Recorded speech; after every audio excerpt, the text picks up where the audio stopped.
Welcome aboard, friends. You're now tuned into fanfic heaven.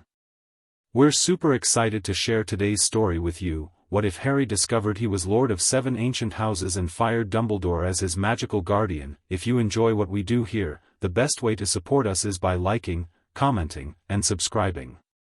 We read every comment. Ready? Let's go.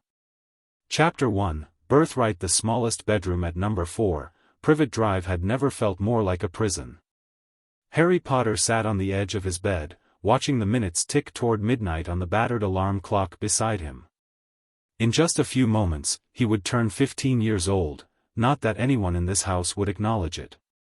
Outside, the July heat lingered even at this late hour. Harry's window stood open, hoping to catch any hint of a breeze. Hedwig's cage remained empty. He'd sent her with letters to Ron and Hermione days ago, but received nothing in return. The silence from his friends cut deeper than any of Dudley's punches ever had.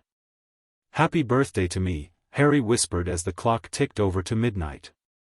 He'd long since outgrown expecting anything from the Dursleys, but the complete radio silence from the wizarding world left him feeling hollow. Voldemort had returned, Cedric was dead, and here he sat, completely isolated from everyone who might understand. A sudden tightness gripped his chest. Harry gasped, clutching at his sternum as warmth spread outward from his core. It wasn't painful, exactly, but intense, like being filled with liquid light. Magic pulsed through his veins, different from anything he'd felt before. His skin began to glow with a soft golden luminescence. What the? Harry staggered to his feet, nearly knocking over his bedside lamp. The glow intensified, bathing the small bedroom in amber light. His magic surged, rattling the windows and sending his few possessions vibrating across surfaces. Downstairs, Uncle Vernon's voice bellowed. "Boy! What are you doing up there?" Heavy footsteps thundered up the stairs as the magical surge reached its peak. Harry felt something break free inside him, like chains snapping. The sensation was exhilarating and terrifying all at once. His vision blurred, filled with flashing symbols and crests he didn't recognize. 7 distinct images burned into his mind, shields bearing animals, stars, weapons, and ancient runes. The door flew open as Vernon Dursley's massive frame filled the doorway, his face purple with rage. "What in blazes are you?" His uncle's words died as he took in the sight of his glowing nephew. The magical surge abruptly ended, leaving Harry gasping but somehow stronger. The room returned to darkness, but Harry felt irrevocably changed. Knowledge pressed against his consciousness, names, places, responsibilities. Heritage. "I'm not staying here anymore," Harry said, the words coming from somewhere deep and certain within him. Vernon's mustache twitched. "You ungrateful little, no." Harry cut him off, a new authority in his voice. "You've never wanted me here, and I've never belonged. That ends tonight." He began gathering his belongings, moving with purpose. Vernon stood frozen, seemingly unsure how to react to this new, commanding version of his normally compliant nephew. "You'll do as you're told, boy." Dumbledore said. "Dumbledore no longer speaks for me." Again, Harry wasn't sure where the words came from, but they felt right. True. "I need to get to London. Now." Perhaps it was the unnaturally steady glow in Harry's eyes, or the way the air around him seemed charged with potential energy, but Vernon Dursley took a step back. "You can't do magic outside school. They'll expel you." Harry smiled thinly. "I haven't touched my wand, Uncle Vernon. And I'm fairly certain the Ministry has bigger problems than me tonight." As if summoned by his words, a large tawny owl swooped through the open window, dropping a heavy envelope onto Harry's bed before departing. The parchment bore an ornate wax seal Harry didn't recognize. Vernon glared at the envelope. "More freakishness. I won't have it in my house." Harry ignored him, breaking the seal. Inside was a single sheet of parchment written in flowing golden ink that seemed to shimmer in the dim light. Lord Potter Black Peveril Gryffindor Slytherin Ravenclaw Flammel, the ancient magic of inheritance has recognized your claim upon reaching your 15th year. Your presence is required at Gringotts Bank at your earliest convenience to formalize your assumption of titles, properties, and responsibilities. The Goblin Nation stands ready to recognize your ascension. May your gold flow and your enemies tremble. Ragnarok, Director Gringotts Wizarding Bank. Harry read the letter twice, his mind spinning. Lord of 7 Houses. It had to be a mistake. Yet the strange magic that had coursed through him moments ago seemed to confirm the impossible. I need to get to London, Harry repeated, more urgently this time. Tonight. Vernon's face twisted with contempt. You expect me to drive you to London in the middle of the night because some ruddy owl dropped a letter? Have you gone completely mad? Harry met his uncle's gaze unflinchingly. I'll pay you. £50. Money was the only language Vernon truly understood. His small eyes narrowed with calculation. 100. Fine. Harry didn't have Muggle money, but he'd find a way to get it. The compulsion to reach Gringotts was overwhelming. Cash up front, Vernon demanded. I'll get it to you. I promise. 20 minutes later, Harry sat in the back seat of Uncle Vernon's company car, his trunk and Hedwig's empty cage beside him. Vernon muttered continuously about ungrateful freaks and middle of the bloody night, but the prospect of £100 had been enough to overcome his resistance. As the streetlights of Surrey gave way to the outskirts of London, Harry examined his hands in the intermittent light. They looked the same, yet he felt fundamentally altered. New awareness hummed at the edges of his consciousness, knowledge he somehow had but couldn't quite access, like words on the tip of his tongue. This is it, Vernon growled, pulling up near the shabby entrance to the Leaky Cauldron. Doesn't look like much of a bank to me. It's just through here, Harry said, already opening the car door. I'll get your money. See that you do, boy. And don't expect me to wait around. Harry grabbed his trunk and Hedwig's cage, then watched as Vernon's car disappeared into the night. The Leaky Cauldron stood dark and quiet at this late hour, but the door opened at his touch. Tom the barkeeper looked up in surprise from where he was cleaning glasses behind the counter. Mr. Potter. We weren't expecting you. I need to get to Gringotts, Harry said, gripping the letter in his pocket. It's urgent. Tom's eyebrows rose. Gringotts? At this hour? He hesitated, then nodded slowly. They keep different hours than us wizards, the goblins do. Especially for special clients. His eyes flicked to Harry's forehead, then away. Let me help you with your trunk.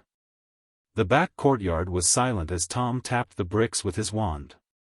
The archway formed, revealing a diagon alley Harry had never seen before, quiet, lit only by magical lanterns that cast long shadows between the shuttered shops.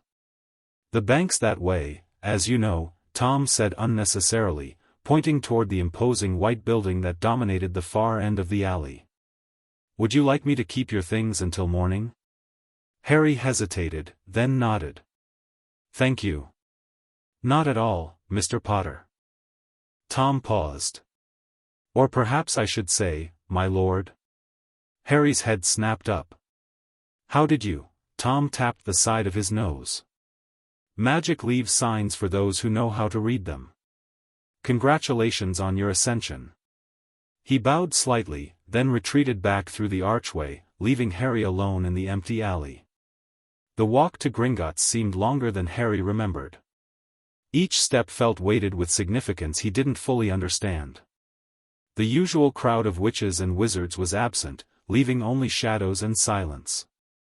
When he finally reached the marble steps, Harry was surprised to find the massive bronze doors standing open despite the late hour. A pair of goblins in armor flanked the entrance, their expressions inscrutable. As Harry approached, they straightened to attention and crossed their spears in front of him. State your business, the left guard demanded. Harry produced the letter. I received this tonight. From Director Ragnarok. The goblins examined the seal, then exchanged glances. Without another word, they uncrossed their spears and bowed deeply. "The director awaits, my lord," the right guard said. "Griphook will escort you." A familiar goblin emerged from the shadows of the entryway. "We meet again, Herr Potter.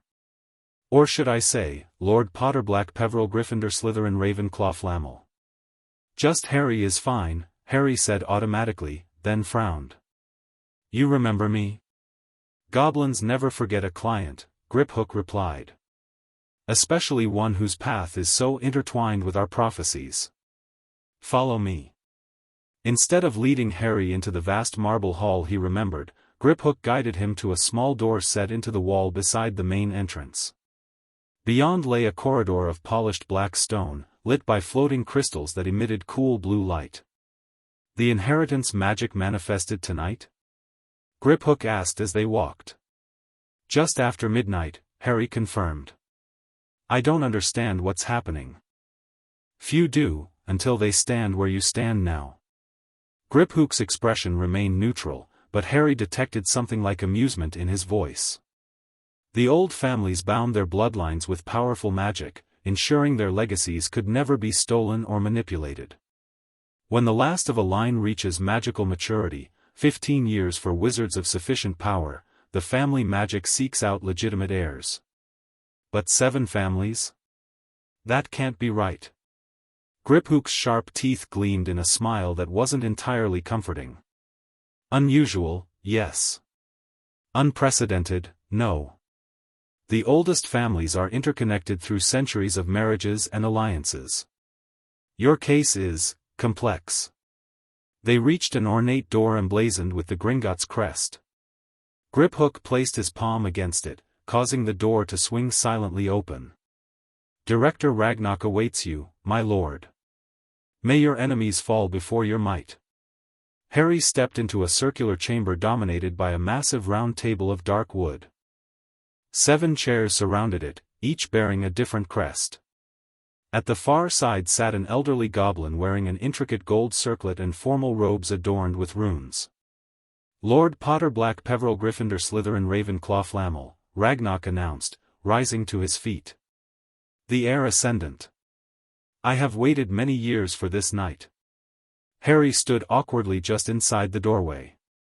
"I'm sorry, but I think there's been a mistake. I can't be the heir to 7 houses." Ragnarok's smile was fierce. "No mistake, young lord. The magic of blood and inheritance cannot be deceived." He gestured to the chairs around the table. "Please, be seated. We have much to discuss, and the night grows old." Harry approached the table cautiously. Each chair bore a different crest, the ones he had seen in his vision during the magical surge. "The center seat," Ragnarok instructed. "It will recognize you." The chair in question was made of dark wood inlaid with gold and 7 different gemstones. As Harry lowered himself onto it, the gemstones glowed briefly, and he felt a pulse of magic wash over him, accepting, acknowledging. "Now," Ragnarok said, returning to his own seat. "Let us begin with what you know of your heritage, Lord Potter." "Just Harry, please," Harry said. "And I don't know much. My parents were James and Lily Potter. My father came from a wizarding family, and my mother was Muggle-born." Ragnarok's expression tightened. "They have kept you ignorant, then." "As we suspected." He sighed, a surprisingly human gesture. "Very well. The simplest inheritance is that of House Potter. Your father was the last Lord Potter, and you are his only heir. The title and all associated properties, vaults, and responsibilities pass directly to you." That, at least, made sense to Harry. "And the others?" "House Black comes through your godfather, Sirius Black, who named you his heir when he became your godfather. Though he still lives, his legal status as a fugitive has triggered the family magic to seek the next in line." "Sirius made me his heir?" Harry blinked in surprise. "Indeed. The godfather ritual among purebloods creates a magical bond nearly as strong as blood." Ragnarok consulted a parchment. House Peveril is one of the oldest wizarding lines, thought extinct in the male line centuries ago. However, the Potters are direct descendants, and the family magic has recognized you as worthy to revive the name. Harry tried to absorb this information, his head spinning. And Gryffindor and Slytherin? How could I possibly be heir to both? Ragnarok's eyes gleamed. Gryffindor's blood runs in the Potter line. Your father was a direct descendant, though the connection had been forgotten by all but the family magic. As for Slytherin, that comes through conquest. Conquest? You mean? When you defeated the one who called himself Lord Voldemort as an infant, magic recognized a conquest of the Slytherin line. He was the last acknowledged heir, however illegitimately. By the ancient laws of magical conquest, his claim transferred to you. The implications made Harry's head swim. That's why I'm a Parselmouth. Indeed. The family gifts often accompany such transfers. Ragnarok shuffled his papers. Ravenclaw comes through your mother. But she was Muggle-born. Was she? Ragnarok raised an eyebrow. Or was she the descendant of a squib line, separated from the magical world generations ago? The family magic recognized her blood, and through her, yours. Harry sat back, stunned. His mother hadn't been Muggle-born after all? Everything he thought he knew seemed to be crumbling. And Flamel? He finally asked. Ah, perhaps the most interesting connection. Nicholas Flamel had no direct descendants, but was bloodbound to Albus Dumbledore as an apprentice.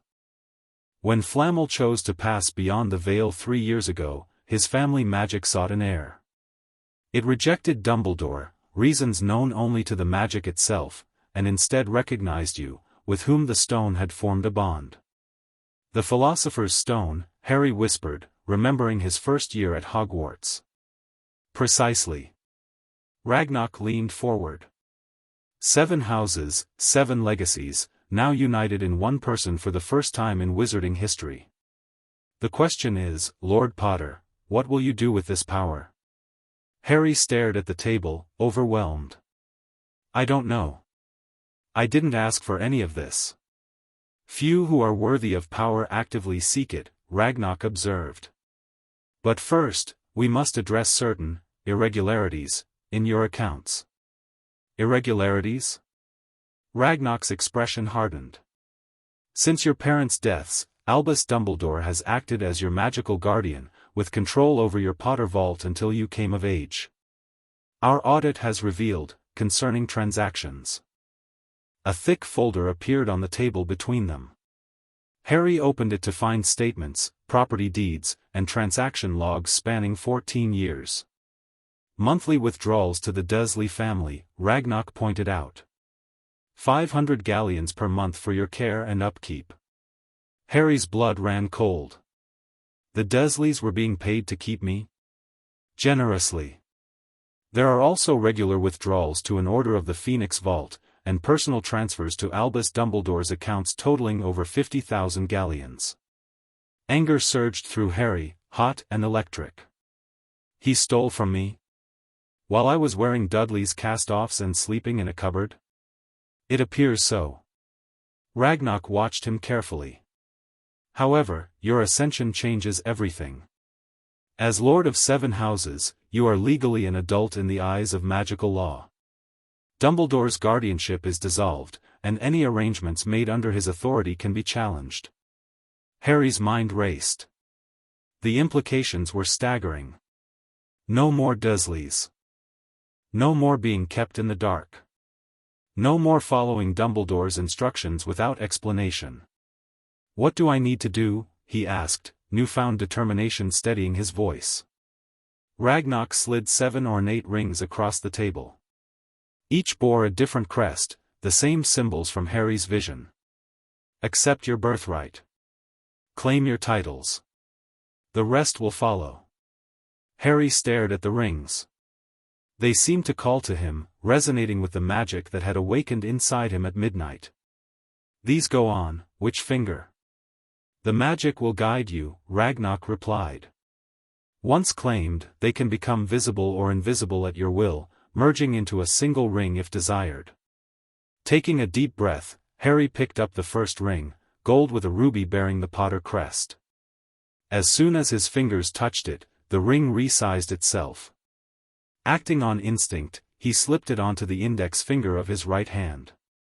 Warmth spread through him, along with a sense of belonging he'd never known before. I, Harry James Potter, claim the title and responsibilities of Lord Potter, he said, the words coming to him naturally. One by one, he claimed each ring and title. The black ring, onyx set with diamonds. The Peveril ring, ancient silver with an unusual black stone. The Gryffindor ring, heavy gold with a roaring lion. The Slytherin ring, emerald and silver that seemed to whisper as he put it on. The Ravenclaw ring, delicate bronze set with sapphire. Finally, the Flamel ring, red gold embedded with a tiny crystalline fragment that Harry somehow knew came from the original Philosopher's Stone. As the final ring settled, all 7 merged into a single band of intertwined metals bearing a unified crest, elements from each house combined into something new and unique to Harry. It is done, Ragnarok declared solemnly. The magic has accepted you as Lord Potter Black Peveril Gryffindor Slytherin Ravenclaw Flamel. You now have access to all associated vaults, properties, and magical artifacts. Harry flexed his hand, feeling the weight of the ring, the weight of responsibility. I want to see the vaults. Tonight. Ragnarok nodded. As you wish, my lord. There is much to see, heirlooms, weapons, books of family magic that will now open only to your touch. But first, I suggest we address the issue of your former guardian. Dumbledore. Harry's jaw tightened. Yes. I think it's time we had a talk. Shall Gringotts send formal notification of your ascension and the termination of his guardianship? Harry considered this, a plan forming. No. I want to tell him myself. A thought occurred to him. Can I access any of the properties tonight? I need somewhere to stay that isn't the Dursleys or under Dumbledore's watch. You have dozens of properties worldwide, my lord. The closest would be Potter Manor in Wales, Black House in London, or the Peveril Estate in Cornwall. Potter Manor, Harry said immediately. My family home. Ragnarok nodded. A wise choice. The manor has been maintained by house elves in anticipation of your eventual return. It is unplottable and protected by blood wards that will recognize you as Lord Potter. Perfect. Harry straightened in his chair. I'll see the vaults, then go to Potter Manor tonight. Tomorrow, I'll deal with Dumbledore. Very good, my lord. Ragnarok stood. There is one more matter. Your ascension will not go unnoticed in wider wizarding society. By sunrise, the Wizengamot records will update automatically, listing your seats and titles. Political forces will mobilize quickly once they realize the power shift. I've got enough to worry about with Voldemort, Harry said grimly. Which is precisely why you cannot ignore this aspect of your inheritance, Ragnarok countered. 7 Wizengamot seats give you significant voting power, enough to influence legislation and ministry policy. In the coming conflict, such influence may prove as valuable as any magic. Harry hadn't considered the political implications. I don't know anything about wizarding politics. You will need advisors, Ragnarok agreed. Trustworthy ones. Consider carefully whom you bring into your confidence, Lord Potter. Not all who have claimed friendship have acted in your best interests. The suggestion that some of his friends might not be trustworthy stung, but after learning about Dumbledore's financial betrayal, Harry couldn't dismiss the possibility. I'll be careful, he promised.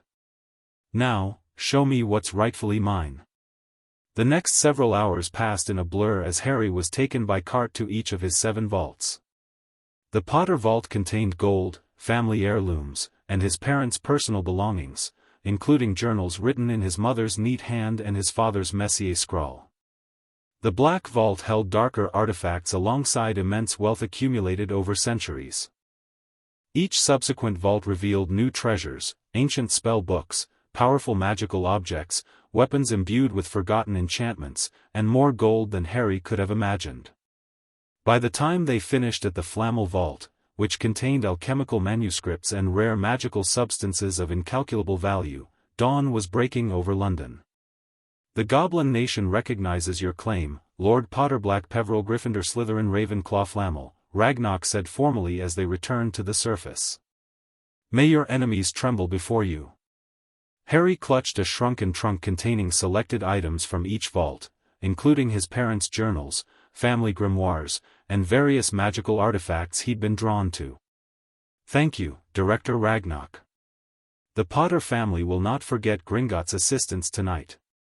"One last matter," Ragnarok said, presenting a small crystal.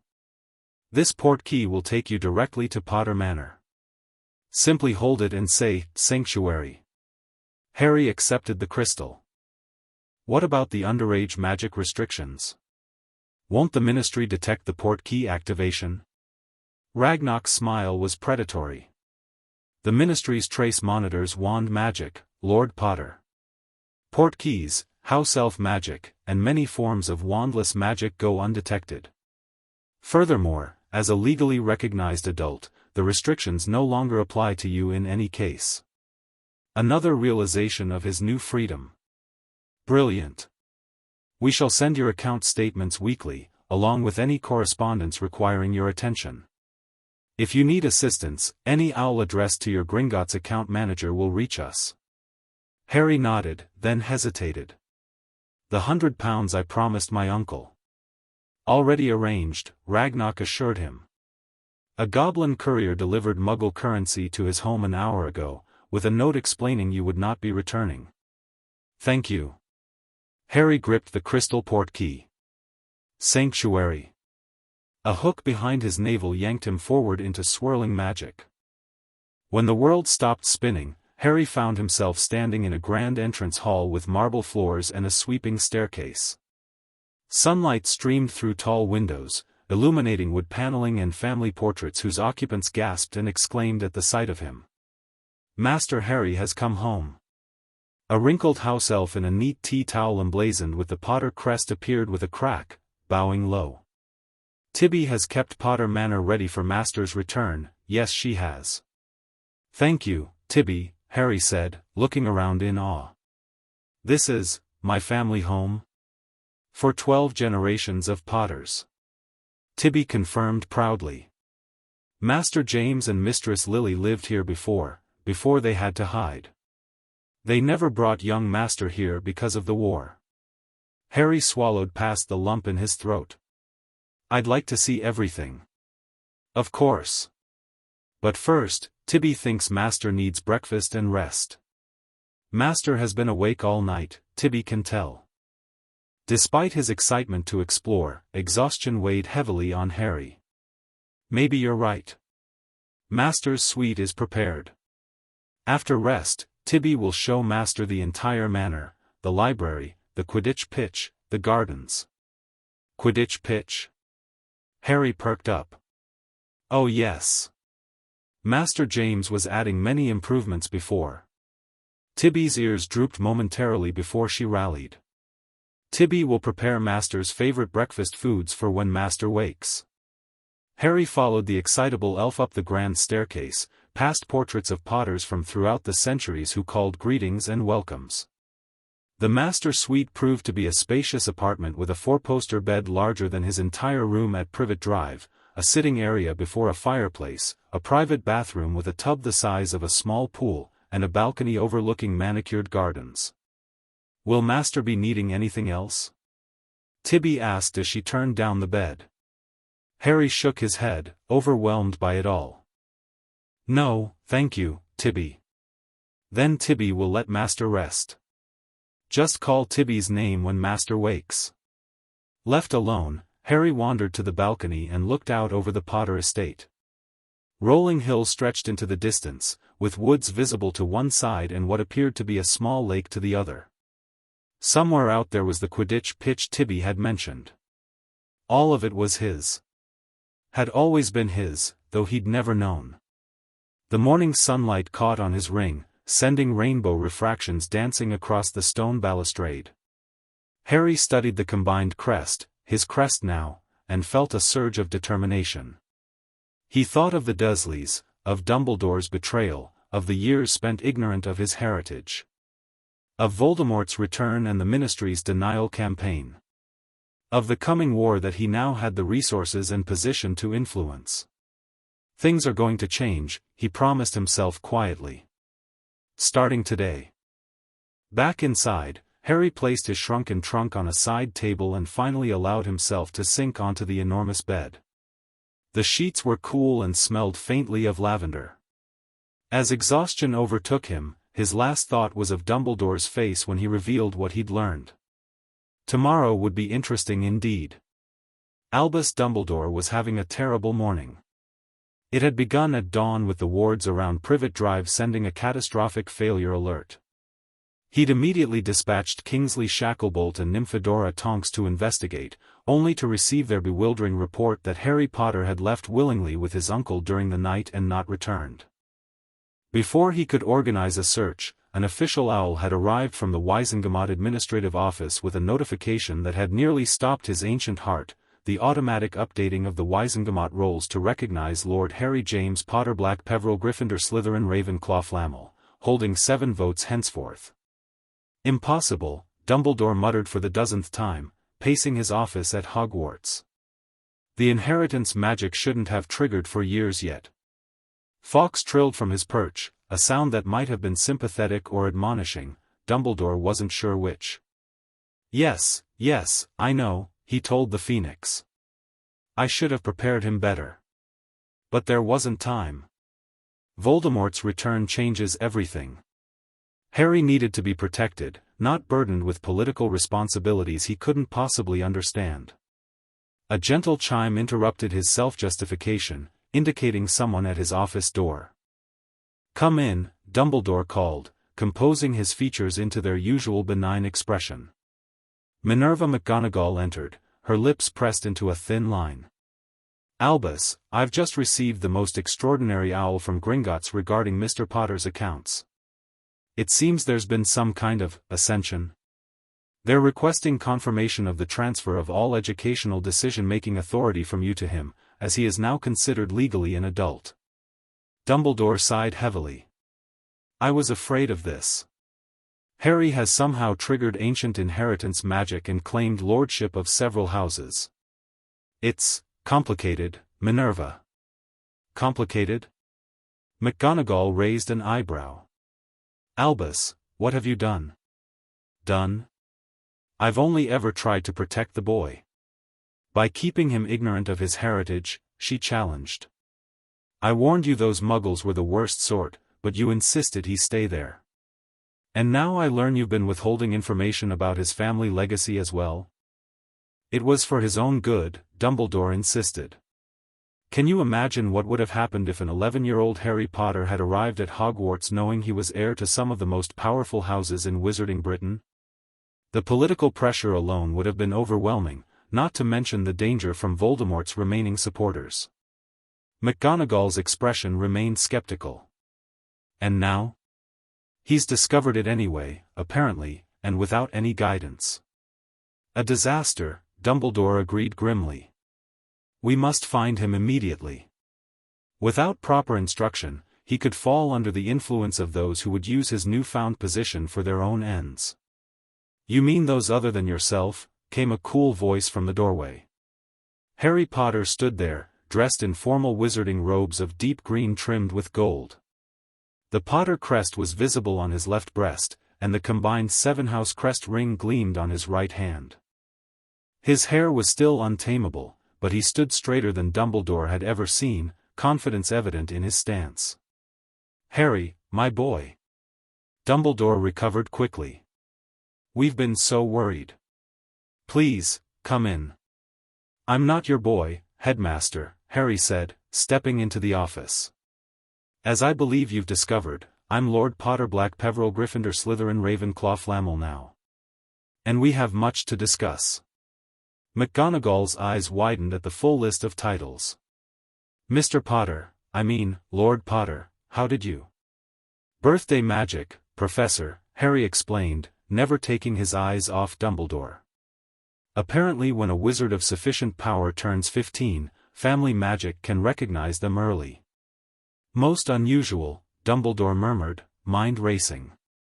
How had the magic triggered 3 years early? Potter blood was powerful, certainly, but this suggested Harry's magical core was far stronger than even he had suspected. Please, sit down, Dumbledore offered, gesturing to the chair across from his desk. We should discuss these developments calmly. Harry remained standing. I prefer to stand, thank you. This won't take long. Harry, Dumbledore began in his most reasonable tone, I understand you must have questions. Questions? Harry laughed, a sharp sound without humor. Oh, I had plenty of questions yesterday. Today, I have answers. And decisions. What sort of decisions? McGonagall asked cautiously. Harry turned to her, his expression softening slightly. Professor McGonagall, would you mind if the headmaster and I spoke privately? This is a personal matter between us. McGonagall hesitated, glancing between them. If you're certain, Mr. Potter. Quite certain. And it's Lord Potter now, technically, though I'd never stand on ceremony with you, Professor. This small courtesy seemed to reassure McGonagall. She nodded and headed for the door, pausing only to say, I'll be in my office if either of you needs me. Once she had gone, Harry turned back to Dumbledore, his green eyes hard. 500 galleons a month to the Dursleys. 50,000 galleons to your personal vault. Care to explain, Headmaster? Dumbledore felt the blood drain from his face. Harry, those transactions were all for your benefit, were they? Harry cut in. The Dursleys never spent a penny on me that they didn't have to. Dudley's cast-offs for clothes. The cupboard under the stairs for a bedroom. Barely enough food to keep me from starving. Where exactly did those 500 galleons a month go? I was not aware of how the Dursleys allocated those funds, Dumbledore admitted. The arrangement was made through Muggle banking channels. And your 50,000 galleons? Was that also for my benefit? Dumbledore spread his hands. Harry, managing your estate required resources, legal consultations, security measures, monitoring charms. Theft is what it was, Harry said flatly. Gringotts has already begun recovery proceedings. Every galleon will be returned, with interest. Now, Harry, be reasonable. I'm being extremely reasonable, Harry countered. I could have pressed criminal charges. Still might, depending on how this conversation goes. Dumbledore felt control of the situation slipping rapidly away. This was not the malleable boy he had carefully shaped over 4 years at Hogwarts. This young man before him radiated power and purpose. What is it you want, Harry? He asked finally. First, I'm officially terminating your guardianship, magical and otherwise. As Lord of 7 Houses, I'm legally recognized as an adult. The Ministry might disagree, the Ministry has no say in the matter, Harry interrupted. Inheritance law predates the Ministry itself and supersedes modern regulations. My solicitors are already filing the necessary paperwork, but it's a formality. The magic has already accepted my claim. I see. Dumbledore steepled his fingers. And where will you live? Surely not alone, with Voldemort returned and seeking you? I have properties with protections far older and stronger than anything the Order can provide, Harry said. Potter Manor's blood wards recognized me immediately. No one can enter without my permission, not the Ministry, not Death Eaters, and not you, Headmaster. Harry, isolating yourself is dangerous. I won't be isolated. I'll have people I trust with me. Harry's eyes narrowed. Which brings me to my second point, no more secrets. No more, for your own good, decisions about my life. If you want any kind of working relationship going forward, it will be based on full disclosure and mutual respect. Dumbledore hesitated. There were things Harry wasn't ready to know: the prophecy, the Horcruxes, his own suspicions about Harry's scar. Harry seemed to read his reluctance. "Let me be clear, Headmaster. I'll be continuing my education at Hogwarts, but my personal life, my properties, and my political positions are my own to manage. If you can't accept those terms, our association will be strictly professional from now on. Harry, please understand, Voldemort's return changes everything. There are dangers you're not aware of, complexities that require careful handling." "Then explain them to me," Harry challenged. "All of them. Now." Dumbledore sighed deeply. "Very well. Please, sit down. This will take some time." After a moment's hesitation, Harry took the offered seat. "Start with why Voldemort wants to kill me. The real reason." "There was a prophecy," Dumbledore began, and for the next hour, he shared more truth with Harry Potter than he had in the previous 14 years. The prophecy, the Horcruxes, the suspicion that Harry's scar contained a fragment of Voldemort's soul. Throughout, Harry listened intently, asking occasional sharp questions that revealed a quicker mind than Dumbledore had given him credit for. "So that's why my scar hurts around him," Harry said when Dumbledore finally finished. "And why I can sometimes see through his eyes." "Yes. I believe so. And these Horcruxes, you've destroyed one, the diary. But there are others, and you don't know how many or what they are." "I have theories," Dumbledore said. "I believe he would have chosen significant items, likely related to the Hogwarts founders." Harry nodded slowly. "The Slytherin and Ravenclaw connections might help with that. Their family vaults could contain information or artifacts that would aid in identifying or destroying Horcruxes." Dumbledore blinked, surprised by this practical suggestion. "Yes, that's a very good idea, Harry. And the fragment in my scar? Can it be removed without killing me?" "I don't know," Dumbledore admitted. "I've been researching possibilities, but Horcruxes are obscure magic. The information is limited and often corrupted. The Black family library might have something," Harry mused. "Dark magic was their specialty for generations." He fixed Dumbledore with a penetrating stare. "Is there anything else you haven't told me? Anything at all?" Dumbledore considered briefly, then shook his head. "You now know everything of significance that I know." "Good." Harry stood. "Then we have a basis for moving forward. I'll help with the Horcrux hunt, of course. Voldemort's defeat is as much my priority as yours." "Thank you, Harry. And may I ask, what are your plans now?" "First, I'm going to gather people I trust. Ron, Hermione, Sirius to start with. Then I'll need advisors on wizarding politics and law. My Wisengamot seats give me influence I intend to use. Be careful, Harry. Politics is a dangerous game, especially for someone so young and new to it." Harry smiled thinly. "I survived a basilisk at 12 and a dragon at 14. I think I can handle a few politicians." "Don't underestimate them," Dumbledore warned. "Many will see your new status as an opportunity to gain influence through you." "I'm aware," Harry said. "Which is why I'll choose my advisors carefully." He headed for the door, then paused. "One last thing, Headmaster. I expect the Order of the Phoenix to return every galleon it received from my vaults. And I want a full accounting of how that money was spent." Dumbledore nodded stiffly.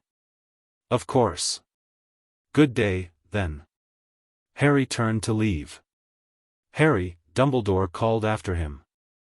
When the young man paused, he continued, "For what it's worth, I am sorry. My intentions were good, even if my methods were flawed." Harry considered this. "Intention without honesty isn't worth much, Headmaster. But I appreciate the apology." He offered a small, genuine smile. "Despite everything, I don't consider you an enemy. Just, no longer my guardian." Perhaps, in time, we can be allies instead.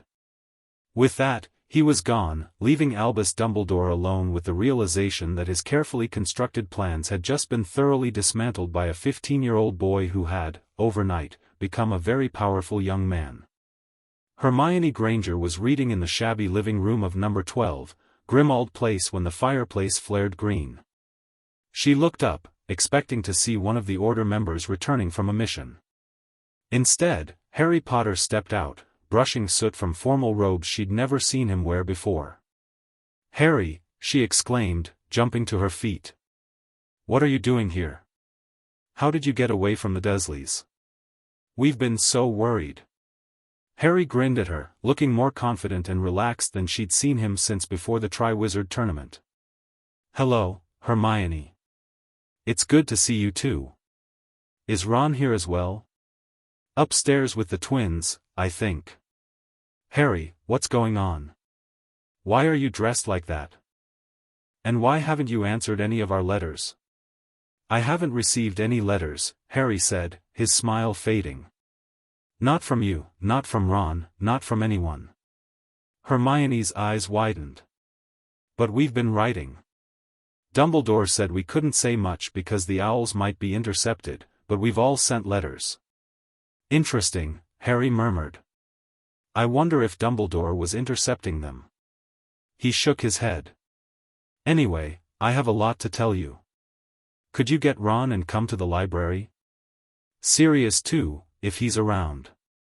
"Of course, but Harry, I'll explain everything, I promise. It's a long story, and I'd rather tell it once."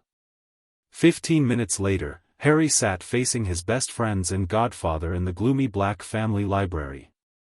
Sirius had embraced him enthusiastically upon arrival, clearly relieved to see him safe. "You've had us all in a panic, pup," Sirius said. "Dumbledore's been searching everywhere since you disappeared from Privet Drive." "Sorry about that," Harry said, not sounding particularly sorry. "But I had good reasons." He held up his right hand, displaying the ornate ring.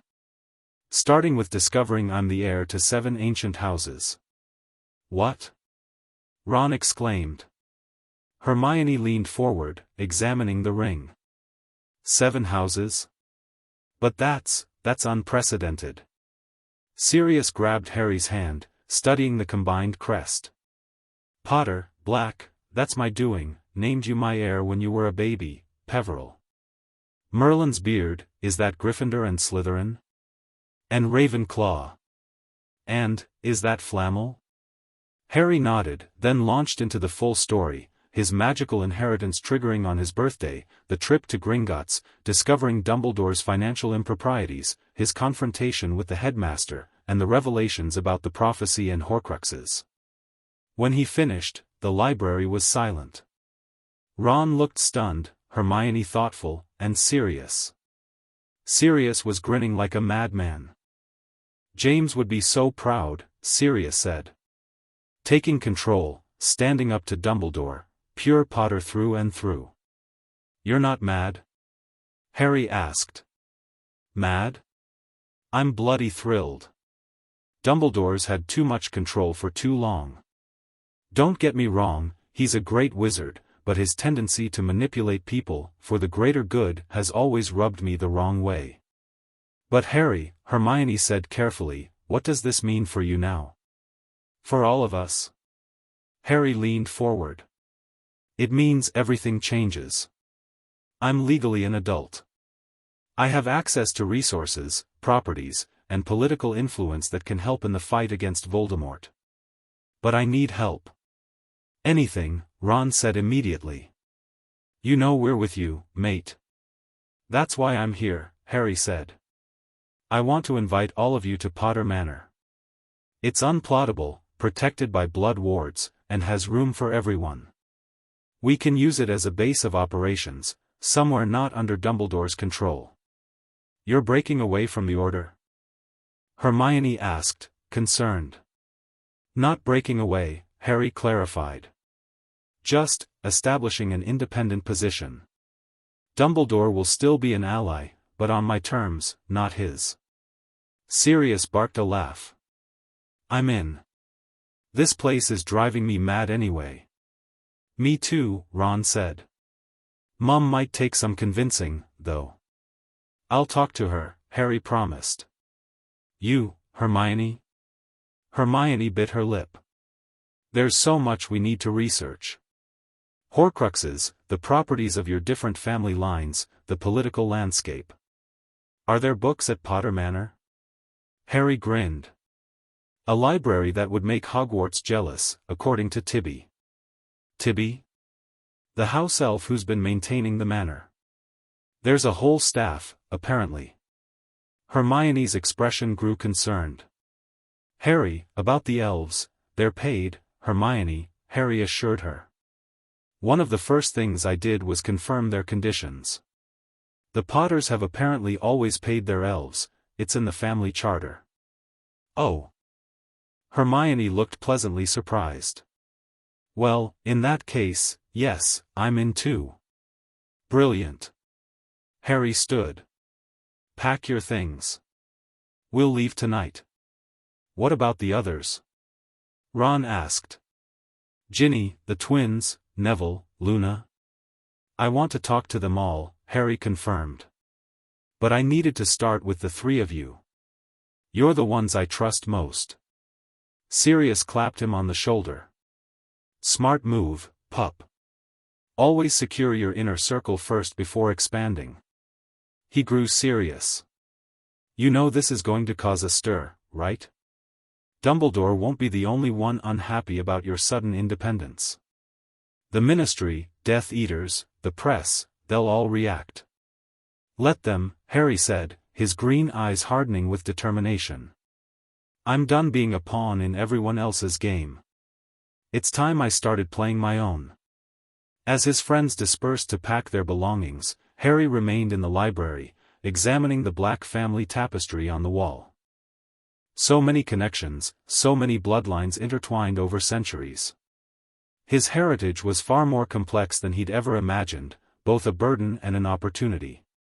He thought of the prophecy, neither can live while the other survives, and of the Horcruxes that tied him to Voldemort in ways even Dumbledore didn't fully understand. The path ahead was dangerous, but for the first time, Harry felt he was walking it on his own terms. The heir had ascended. Now it was time to become the lord his legacy demanded. Chapter 2, Council of Lords. The morning sunlight streamed through stained glass windows, casting colorful patterns across the marble floor of Potter Manor's grand hall. Harry stood at the center of a flurry of activity, directing house elves as they prepared for the arrival of his guests. In the 24 hours since he'd invited Ron, Hermione, and Sirius to join him, his plans had expanded considerably. Tibby, is the East Wing ready for the Weasleys? Harry asked, consulting a floor plan of the manor. The house elf nodded enthusiastically. Yes, Master Harry. 7 bedrooms prepared, each with private bath. Tibby has put the twins in the room furthest from valuable artifacts, as Master suggested. Harry grinned. Excellent thinking. Lord Potter, came another voice as Pinky, the Potter family's head elf, approached with a stack of letters. More responses have arrived. Thank you, Pinky. Harry accepted the letters, amazed at how quickly word had spread. His invitation to Neville Longbottom had been answered within hours, not only accepting but mentioning that his grandmother was most intrigued by recent developments. Luna Lovegood had sent a delightfully bizarre acceptance written in multicolored ink that somehow changed hue as he read it. Most surprising was Professor McGonagall's measured response, requesting a proper conversation about your educational future, but promising discretion from Dumbledore. Not all replies were positive. Mrs. Weasley had sent a howler, which Harry had calmly frozen in mid-air before it could explode, much to the house elves' relief, demanding that Ron and Ginny return to her supervision immediately.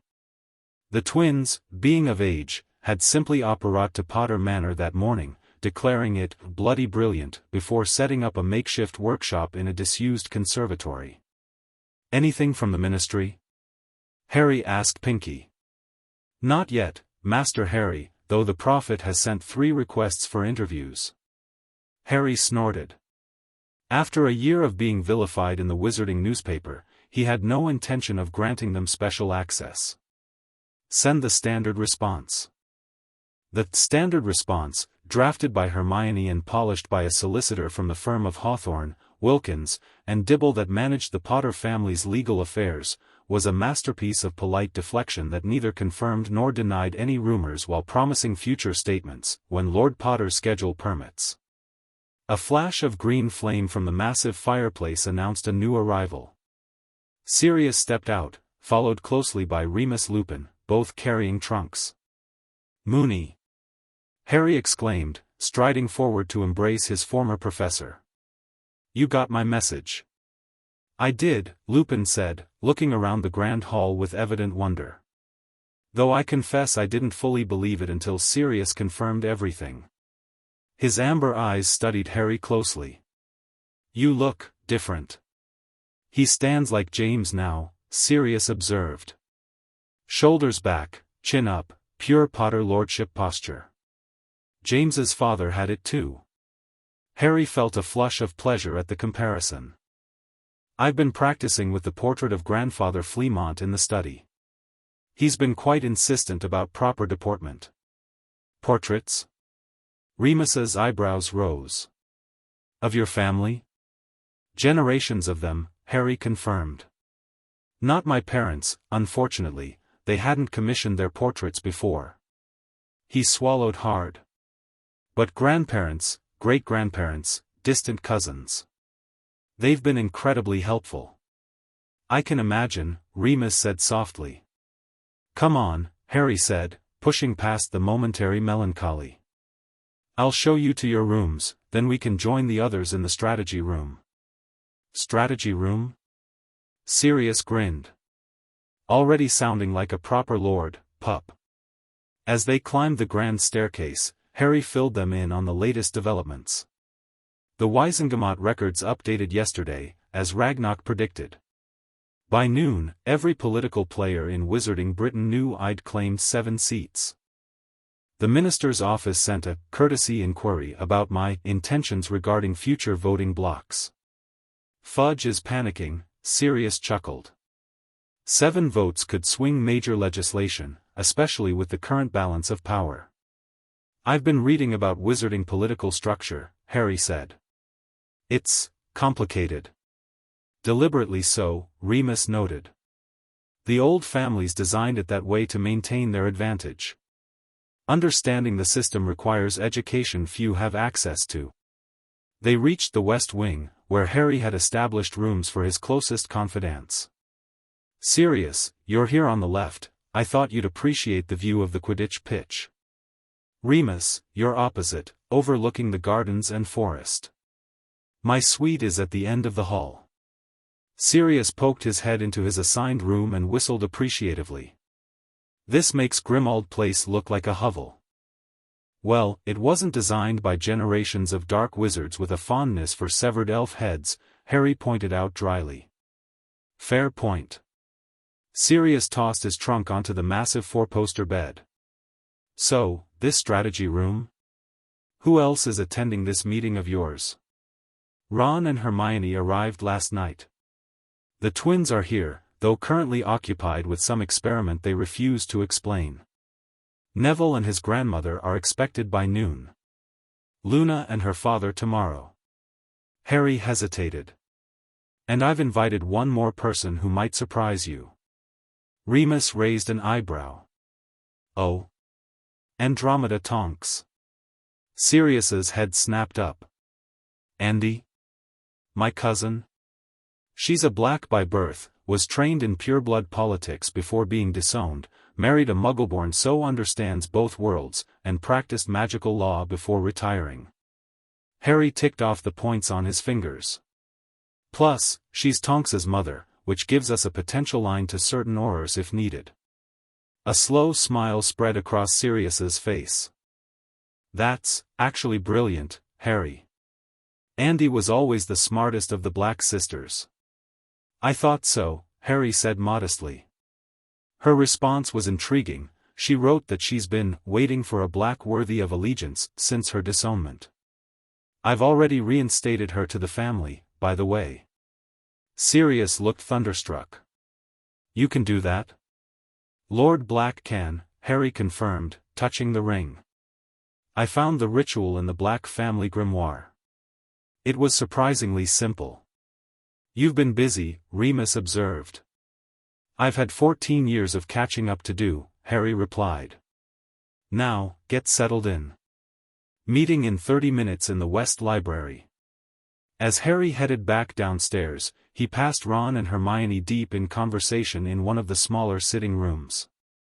Hermione was surrounded by books and parchment, while Ron studied what appeared to be a magical model of the Wizengamot chamber, with tiny figures representing the various political factions. Harry! Hermione called, waving him over. I've been researching the Peverell family connection.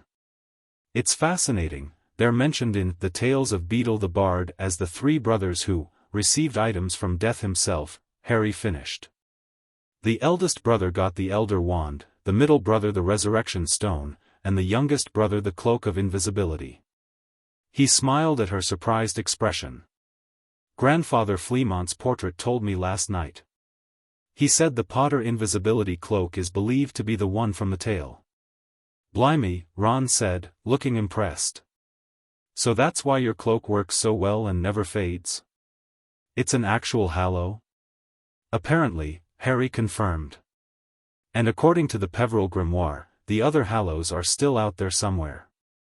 Hermione's eyes widened. Harry, if the story is true, and if all three halos were united, the Master of Death, Harry nodded. Though the grimoire says that title is widely misunderstood.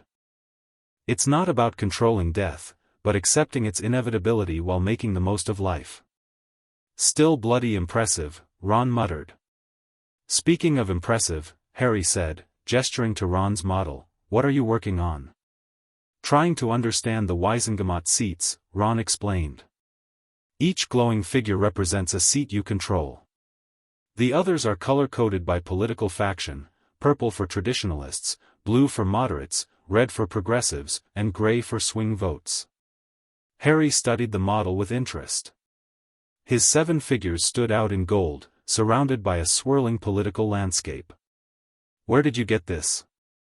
It was in the Black family vault, Hermione said. Sirius helped us retrieve it last night.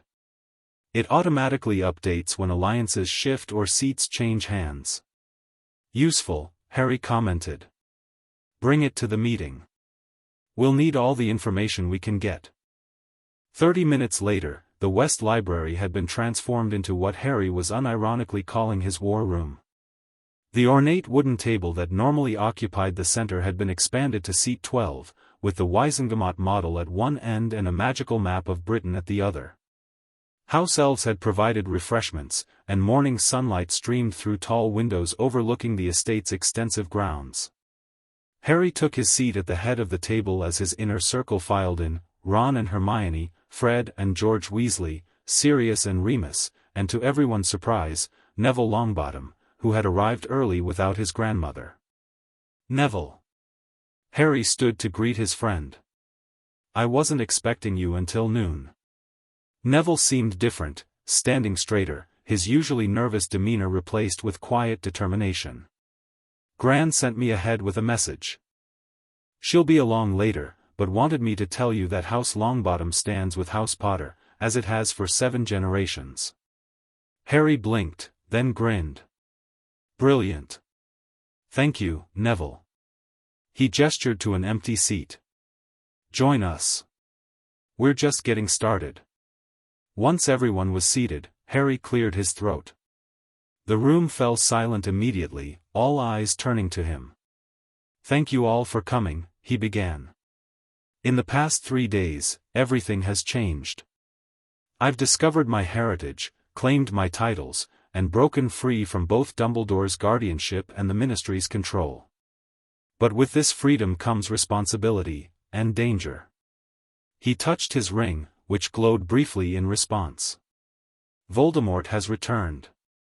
The Ministry denies it. Dumbledore moves in secret. And I find myself with unexpected political power that both sides will seek to control. He looked around the table. I've asked you here because you're the people I trust most. I need advisors, allies, friends. You've got them, mate, Ron said firmly. Always, Hermione added. Fred and George exchanged glances, then spoke in unison. The troublemaking department is at your service. I think, Sirius said with a thoughtful expression, that what you're forming here is a council. The old families often had them, trusted individuals who advised on matters of politics, security, and family magic. The Council of Lords, Remus mused. Though perhaps not all lords in the traditional sense. I like it, Harry decided. The Council of Lords it is. He leaned forward. Now, we have 3 immediate challenges: political, magical, and security. Let's address them one by one. For the next hour, they discussed the political landscape. Ron proved surprisingly knowledgeable about Wizengamot procedures, having absorbed details from his father's ministry work over the years. The model he'd found showed clearly how Harry's 7 votes could swing major decisions if aligned with either the traditionalists or progressives.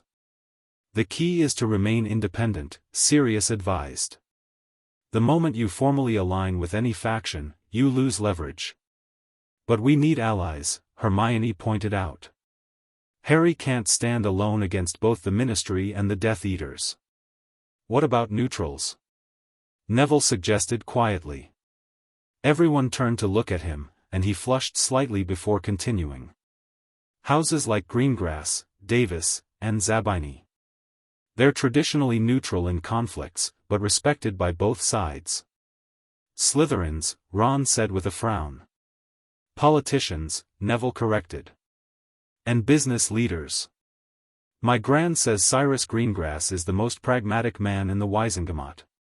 If he could be convinced that supporting Harry is in his family's interest. That's actually brilliant, Neville, Harry said, studying the model where the Greengrass figure glowed a distinctive silver. We need to arrange a meeting. I can help with that, came a new voice from the doorway. Andromeda Tonks stood there, elegant in formal robes of deep blue, her resemblance to Bellatrix Lestrange tempered by warm eyes and a gentle smile. Beside her stood her husband Ted, a friendly-faced man with thinning hair, and their daughter Nymphadora, her hair currently a vibrant purple. Cousin Andromeda, Harry said, rising to greet her with the formal bow grandfather Fleamont's portrait had drilled him on. Welcome to Potter Manor. Thank you for accepting my invitation.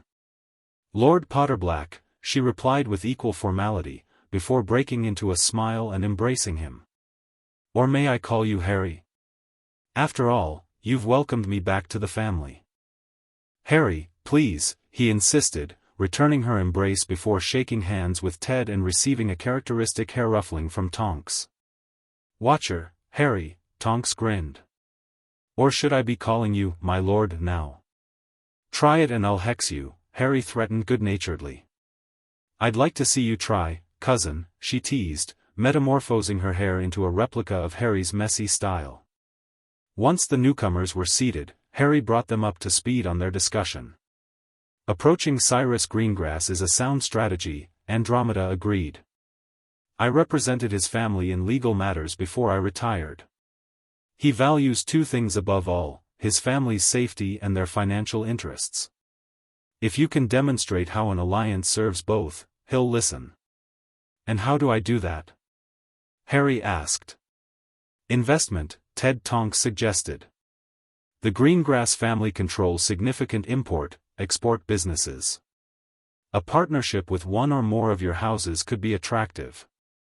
Harry nodded thoughtfully. The Potter portfolio includes several international trading companies. And the Black investments could use redirecting toward more reputable ventures.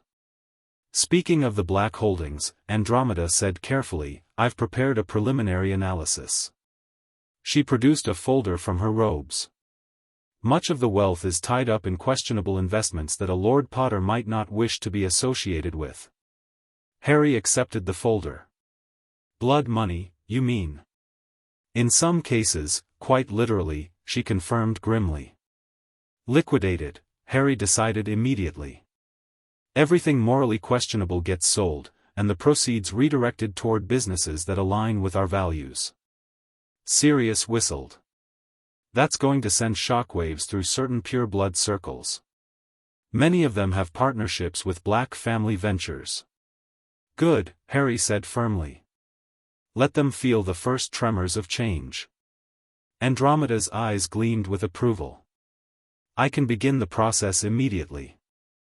But be prepared for backlash, especially from families like the Malfoys who have benefited from these arrangements for generations. Speaking of backlash, Tonks interjected, I should warn you that the Ministry is concerned about your sudden emergence as a political player. Fudge called a meeting with Senior Aurors this morning. They're discussing options for monitoring the Potter situation, as they're calling it. Can they do that? Hermione asked, alarmed. Legally, I mean? They can try, Ted said. But with Harry's legal status now established as an adult Lord of 7 Houses, their options are limited. They can't assign a guardian or restrict his movement without cause. They'll try to manufacture cause, Harry predicted darkly. Fudge is already calling me an attention-seeking liar about Voldemort's return. Now that I have political power, I've become an even bigger threat to his narrative. Which brings us to security, Remus said. This manor is well protected, but we need protocols for when people leave the grounds. No one goes anywhere alone, Harry declared. And everyone carries emergency port keys.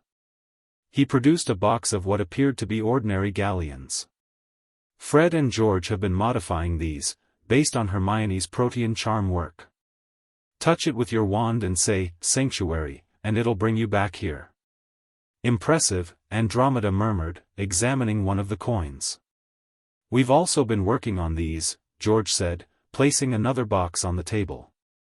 This one contained what looked like ordinary watches. Communication devices, Fred explained. Based on the Marauder's map principles. They show the location of everyone wearing one, and allow short written messages to be sent between wearers. Bloody brilliant, Ron said, picking one up. Language, Ronald, Hermione chided automatically. There's one more security matter, Harry said, his expression growing serious. Voldemort. Dumbledore has shared certain information about why he's so determined to kill me, and how he achieved immortality.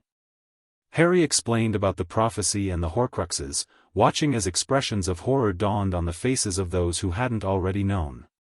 Splitting his soul, Andromeda whispered, looking pale. The darkest of arts. That's why he didn't die when the killing curse rebounded, Sirius realized. Part of him remained anchored to this world. Exactly, Harry confirmed. Dumbledore believes he made several Horcruxes, not just one. The diary that possessed Ginny in my second year was one. It's been destroyed. But there are others out there. How do we find them? Neville asked. That's where our family connections might help, Harry said. As Lord Slytherin by conquest, I have access to Salazar's private library. If Voldemort was obsessed with the Founders, there might be clues there about what items he would have valued enough to use. And the Ravenclaw connection gives you access to Rowena's collection, Hermione added, her eyes shining with academic excitement. The combined knowledge of those libraries alone is, well, it's unprecedented access. We should organize research teams, Remus suggested. Divide the resources and look for anything related to Horcruxes or significant Founder artifacts. As they continued discussing strategy, a house elf appeared at Harry's elbow. Master Harry, Mistress Longbottom has arrived. And, there is another visitor. He is not on Master's approved list, but insists on speaking with you. Who is it?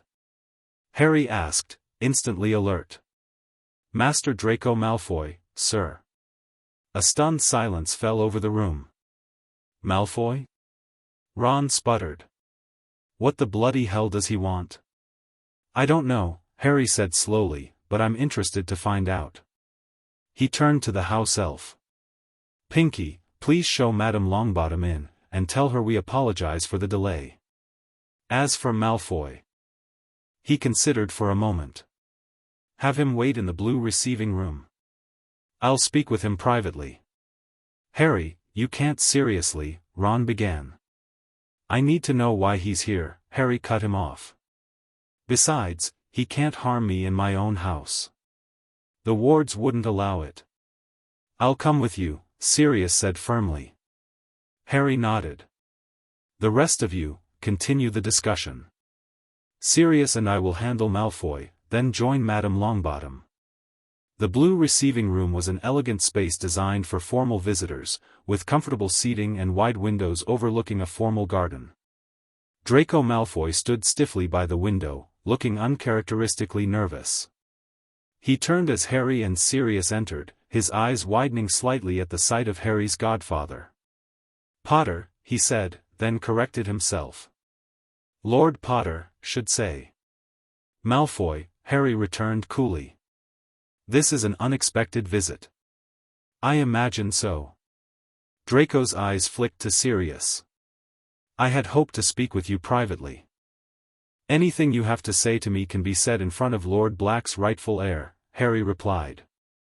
At Draco's confused expression, he elaborated, Sirius named me his heir. I'm Lord Black as well. Draco paled. I see.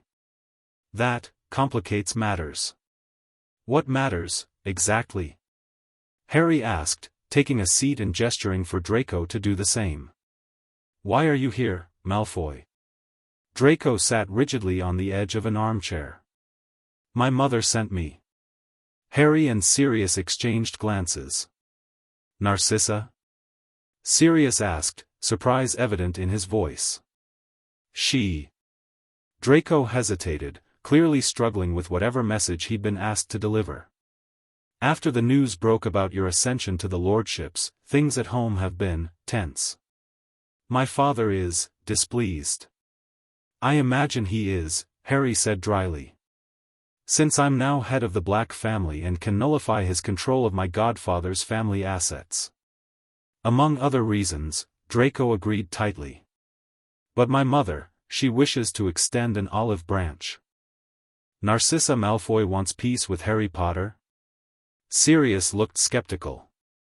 The same woman who married a Death Eater and has spent decades promoting pure blood supremacy? She's a Black by birth, Draco said, a hint of his usual defensiveness returning. And she understands political reality. The situation has changed. He turned to Harry. She requests a formal meeting, on neutral ground, to discuss a potential arrangement. What kind of arrangement? Harry asked carefully. Draco's expression became guarded. She said only that family matters need to be addressed, and that it could be mutually beneficial. Harry studied Draco thoughtfully. The Slytherin boy looked uncomfortable but determined, suggesting his mother's instructions had been quite clear. Why send you as messenger? Sirius asked. Why not a formal letter? Letters can be intercepted, Draco replied. And my presence here could be explained away as rivalry reconnaissance.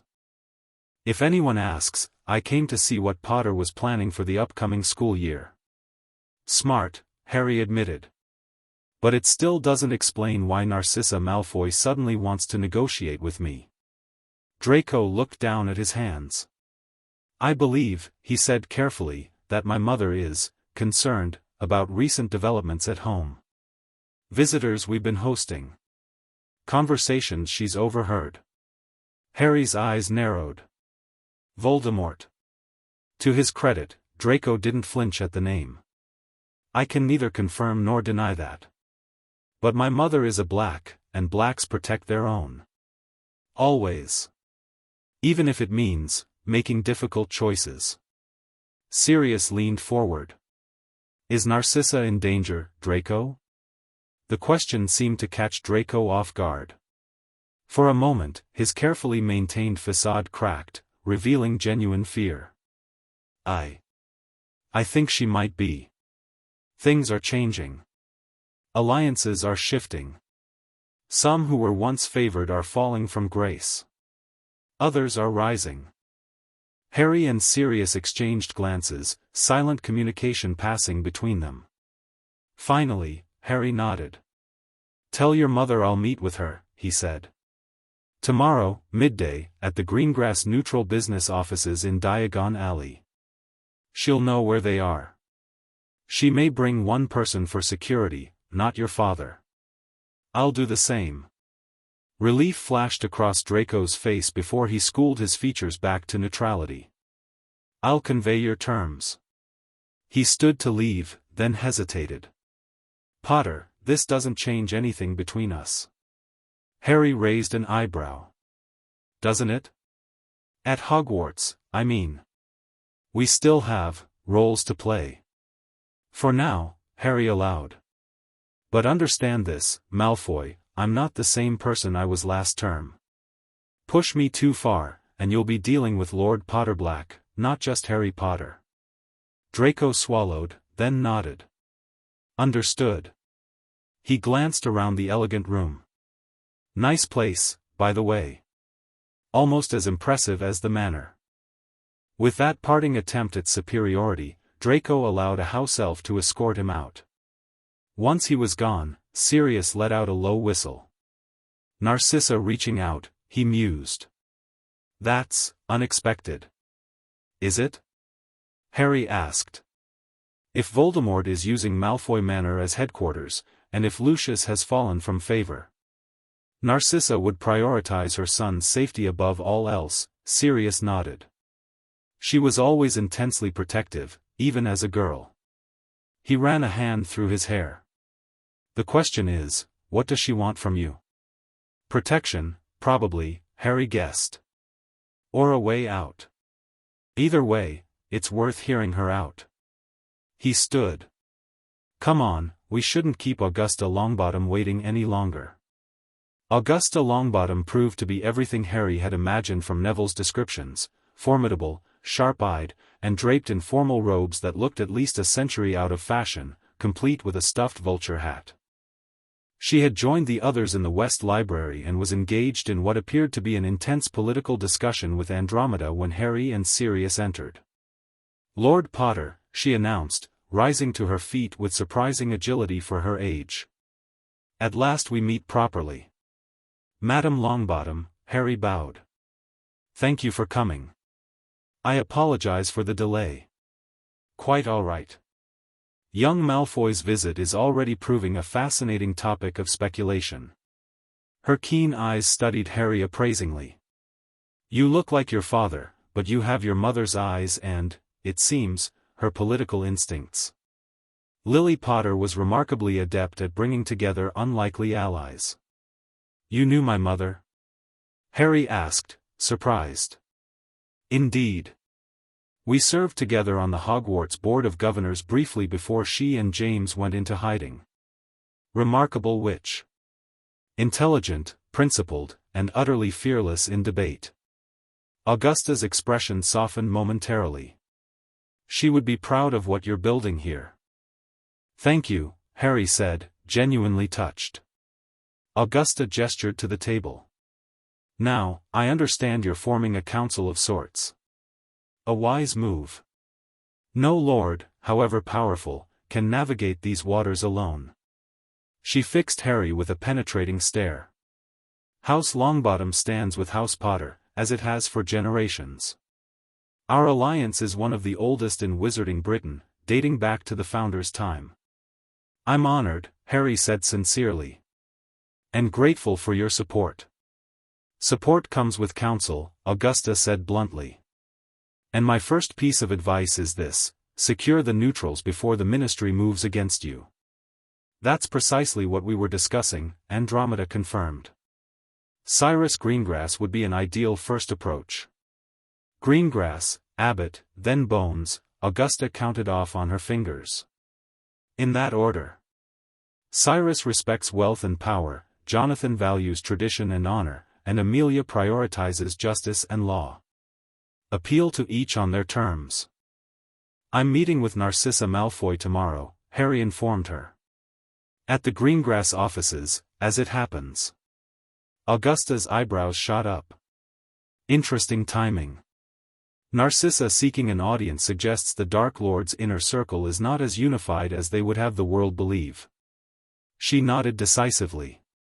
Use the opportunity to request a meeting with Cyrus. He'll be intrigued enough to accept. The discussion continued through lunch, served in the library to avoid interrupting their planning. By mid-afternoon, they had outlined a comprehensive strategy: political outreach to neutral houses, research into Horcruxes using the combined resources of 7 family libraries, security measures for all council members, and preparations for the coming school year at Hogwarts. Speaking of Hogwarts, Hermione said, consulting her notes, we should discuss your OWL year, Harry. With everything else happening, we can't neglect your education. Ron groaned. Only you would worry about exams at a time like this, Hermione. Actually, she's right, Harry said, surprising everyone. My political position means nothing if I don't have the magical power and knowledge to back it up. I need to excel this year, not just scrape by. Well said, Augusta approved.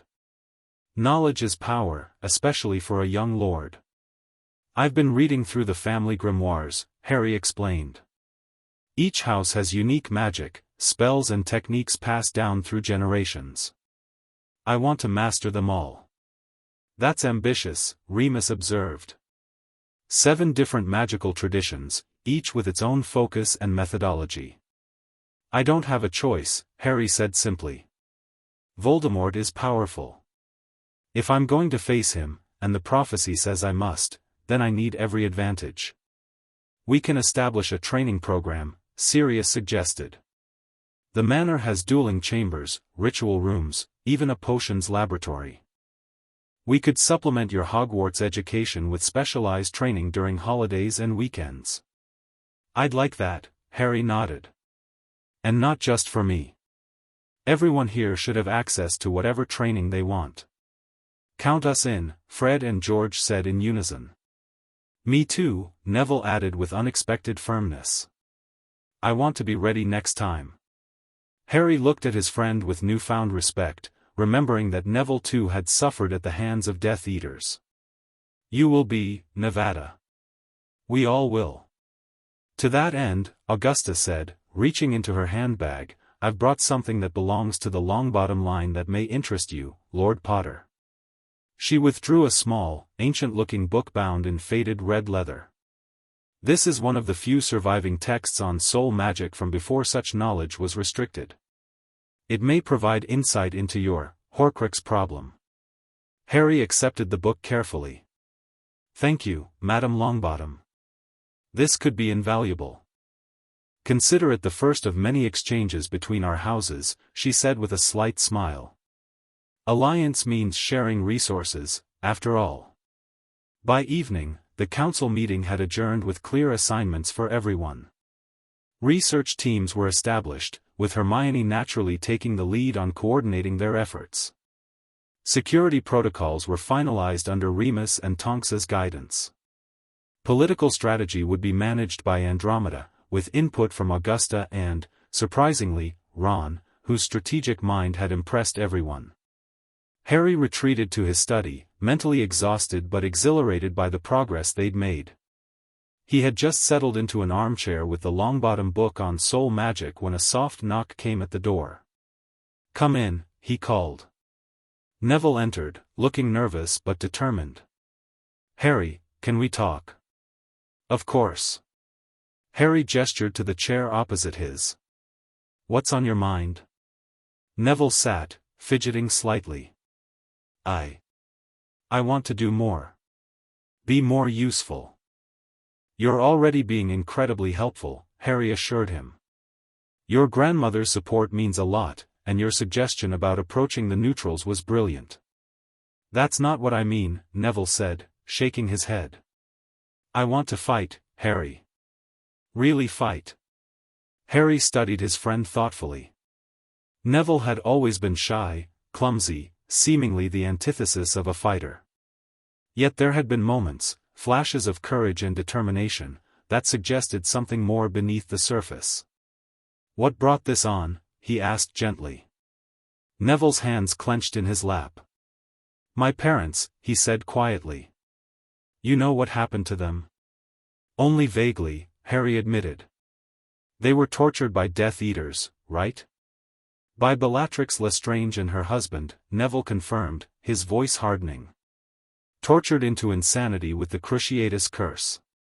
They're still in St. Mungo's. They don't recognize me when I visit." Harry felt a wave of empathy. In some ways, Neville's situation was worse than his own. His parents were alive but unreachable, a constant reminder of what had been taken from him. "I'm sorry, Neville. I didn't know the details." "Not many do. But with you-know-who back, and the Death Eaters regrouping." Neville looked up, his eyes filled with a steely resolve Harry had never seen before. "I won't let it happen again. To anyone else's family. I need to be stronger, better with magic. I need to be able to stand against them." "Then we'll make sure you are," Harry said firmly. "We all will be." He leaned forward. "You know, the Sorting Hat wanted to put me in Slytherin. Said I had the ambition and cunning for it. I argued for Gryffindor instead." Neville looked surprised. "Really? You?" "Really," Harry confirmed. "It also told me something interesting when it sorted you." "Did you know that?" "Me? No, it just mumbled a bit and then called out Gryffindor.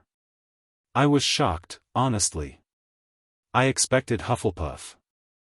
It told me later, during my second year when I spoke to it in Dumbledore's office, that you were one of the hardest students to place.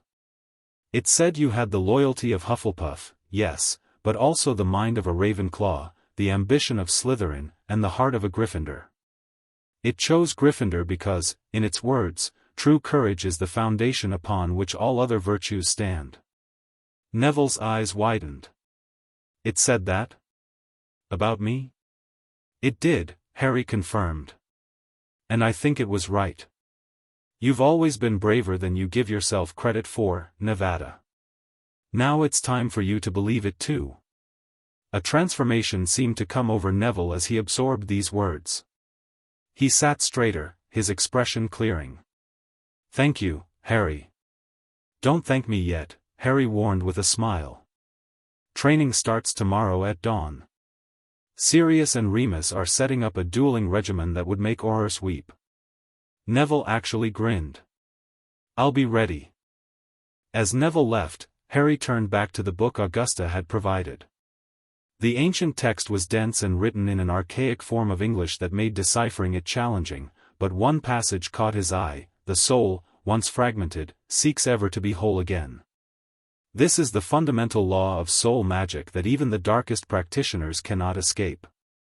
Division is against the natural order, and nature itself will strive to restore balance. The greater the number of divisions, the more unstable each fragment becomes, and the more powerful the pull toward reunification. Harry read the passage several times, his excitement growing.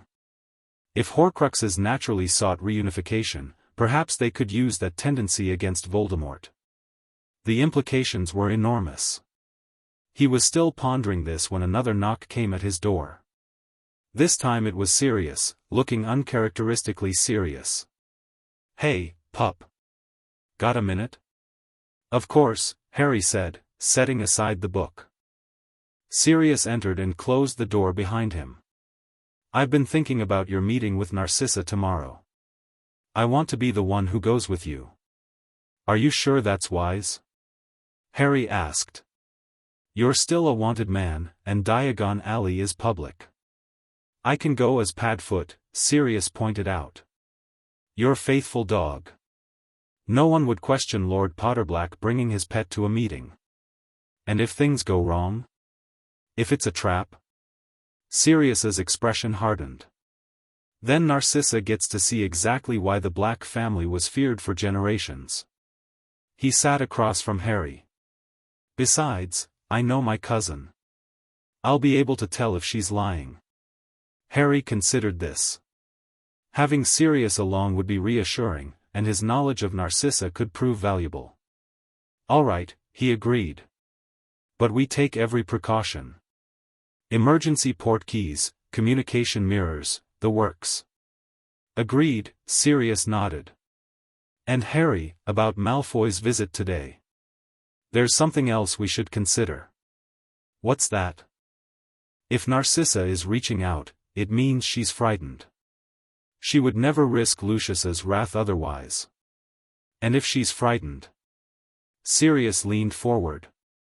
We might be able to turn her. Maybe not as a spy, she's too closely watched, but as an information source. The Black family magic would allow you to offer her protection that even Voldemort would struggle to break.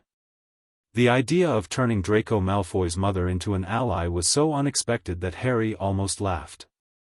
But the strategic value was undeniable. You think she'd be willing? For Draco's sake? Possibly. Sirius ran a hand through his hair. Narcissa was never ideological like Bellatrix. She married Lucius for position and security. If she believes Draco's future is threatened by Voldemort's return. It's worth exploring, Harry agreed. But carefully. The conversation shifted to other matters, the training schedule, security at Potter Manor, the upcoming school year. As they talked, Harry felt a growing sense of purpose. 3 days ago, he had been a prisoner at Privet Drive, isolated and powerless. Now he sat in his family home, surrounded by allies, with resources and influence he was only beginning to understand. You know, Sirius said as their conversation wound down, your father would be strutting around like a peacock if he could see you now. Lord of 7 houses, forming alliances, preparing for battle. James always had a flair for the dramatic. Harry smiled at the image. And my mum? Lily? Sirius chuckled. She'd be checking all your contracts for loopholes, drilling you on defensive spells, and reminding you not to let the titles go to your head. His expression softened. She'd be proud, though. They both would. I hope so, Harry said quietly. I know so, Sirius assured him. Get some sleep, Harry. Tomorrow's going to be a busy day.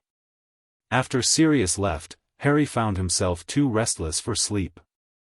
Instead, he wandered through the manor, exploring rooms he hadn't yet had time to properly examine. Each held treasures, magical artifacts, family heirlooms, portraits of ancestors eager to share advice and stories. In what appeared to be a music room, Harry discovered a beautiful grand piano. As he ran his fingers over the keys, producing a discordant jumble of notes, a portrait of an elegant witch with his mother's eyes smiled down at him. You have your grandfather's touch, I see, she observed. Which is to say, none at all. Harry looked up, startled. I'm sorry. Don't apologize, dear. I'm Elizabeth Potter, your great-grandmother. Fleamont was my son. She studied him with affection. You've had quite the eventful few days, from what I hear. The portraits have been abuzz with news. It's been intense, Harry admitted, sitting on the piano bench. I'm still trying to absorb everything. Understandable. Few lords inherit one title at 15, let alone 7. Elizabeth's painted eyes twinkled. But then, Potters have always had a gift for the extraordinary. I wish I'd known, Harry said softly. About all of this. My heritage, the manor, the family history.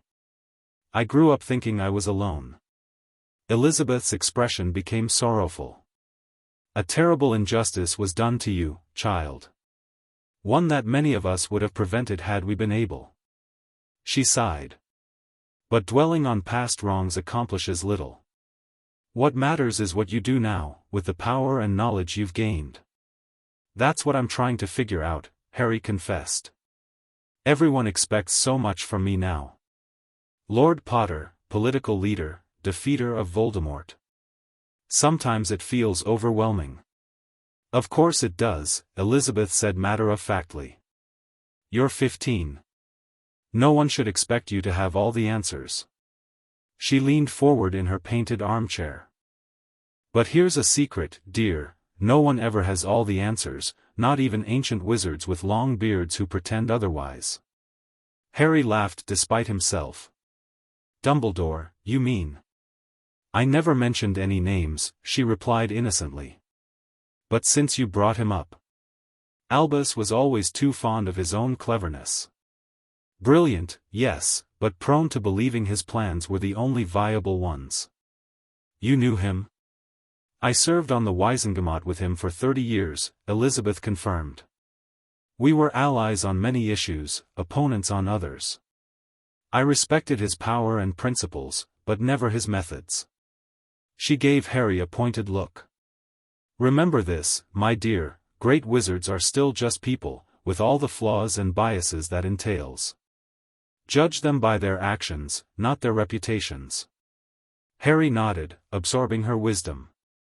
Great-grandmother Elizabeth, he began hesitantly, if you were in my position, young, suddenly powerful, facing enemies on multiple fronts, what would you do first? Elizabeth considered this thoughtfully. I would do exactly what you appear to be doing, gather trusted advisors, secure my position, and identify potential allies. Her painted eyes gleamed.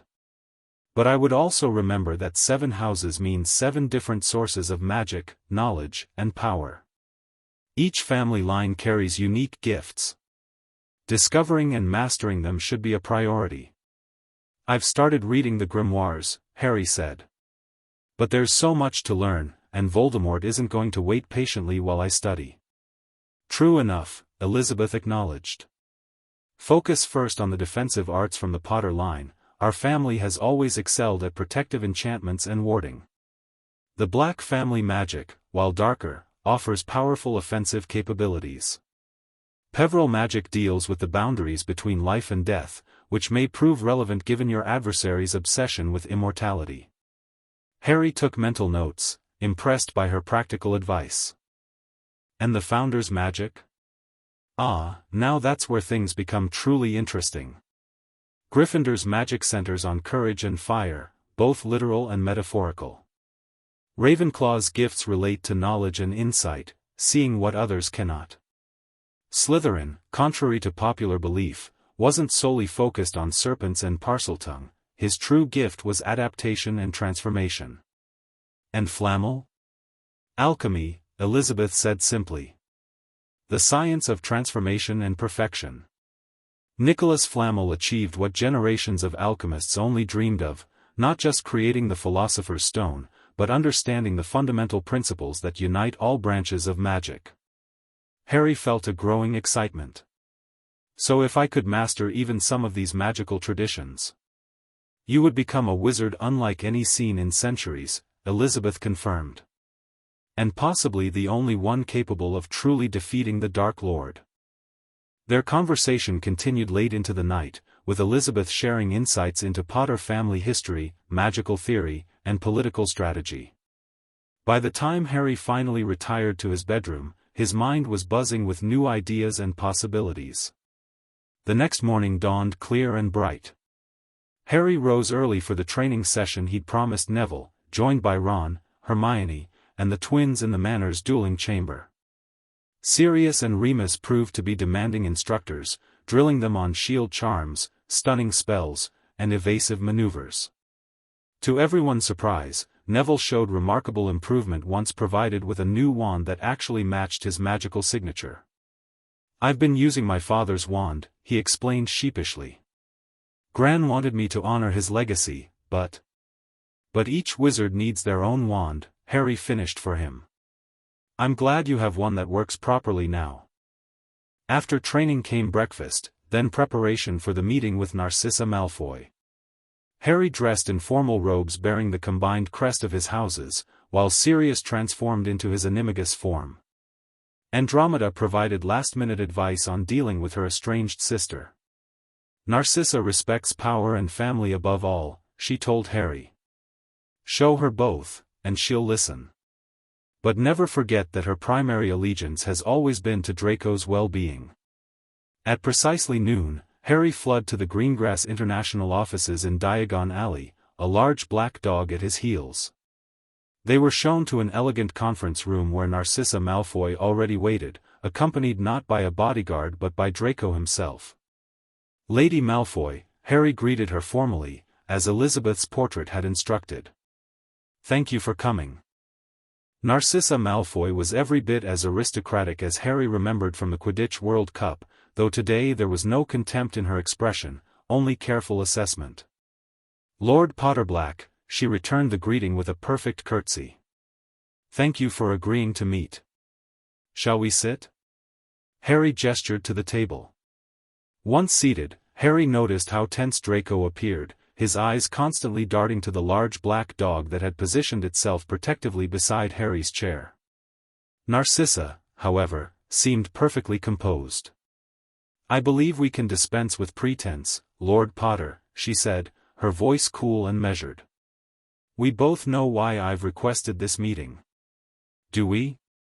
Harry raised an eyebrow. "Your son mentioned family matters, but was deliberately vague beyond that." As instructed, Narcissa acknowledged. "Some conversations are best had directly." She glanced at Padfoot. "Though I question your choice of companion." "A dog, Lord Potter? For a meeting of this importance?" Harry smiled slightly. "Not just any dog, Lady Malfoy. Perhaps you recognize him? He is a black, after all."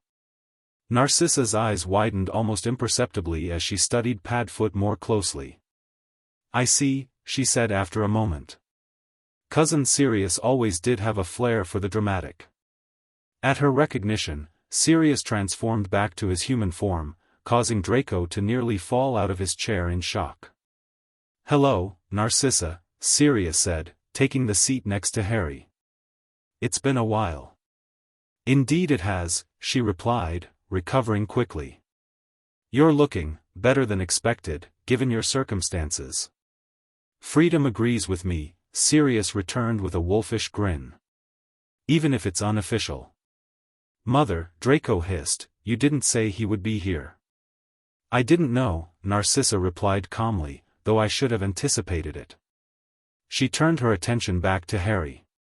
"Lord Potterblack, I've come to discuss a matter of family protection." For Draco, Harry guessed, getting straight to the point. "And myself," Narcissa confirmed. "The current political climate has created a situation where our family's traditional alliances may no longer serve our best interests." "You mean Voldemort's return has put you in danger," Harry said bluntly, noting how both Malfoys flinched at the name. "Because Lucius has rejoined him, but you have doubts." Narcissa's expression remained impassive, but her hands tightened slightly on the table. "My husband has made his choices. I respect them, but I must consider Draco's future." "What exactly are you asking for, Narcissa?" Sirius pressed. "Protection," she said simply. "As the new Lord Black, Harry has the authority to invoke ancient family magic that would shield those under his official protection from certain influences." Blood wards, Harry realized, remembering something he'd read in the Black Grimoire. "You want me to extend Black family protection to you and Draco?" "Yes." Narcissa met his gaze directly. "In exchange for information." "What kind of information?" Harry asked, instantly alert. "Plans. Movements. Names. Not everything, I'm not positioned to know all, but enough to be valuable." "You're offering to spy on Voldemort," Harry stated, unable to keep the surprise from his voice. "I'm offering to ensure my son has a future," Narcissa corrected. "The Dark Lord does not tolerate divided loyalties, and Draco." She glanced at her son, real emotion breaking through her cool facade. "Draco is not suited to the path Lucius envisions for him." "Thanks, Mother," Draco muttered, looking embarrassed. "It's not a criticism, Draco," Narcissa said gently. "It's a recognition of who you are.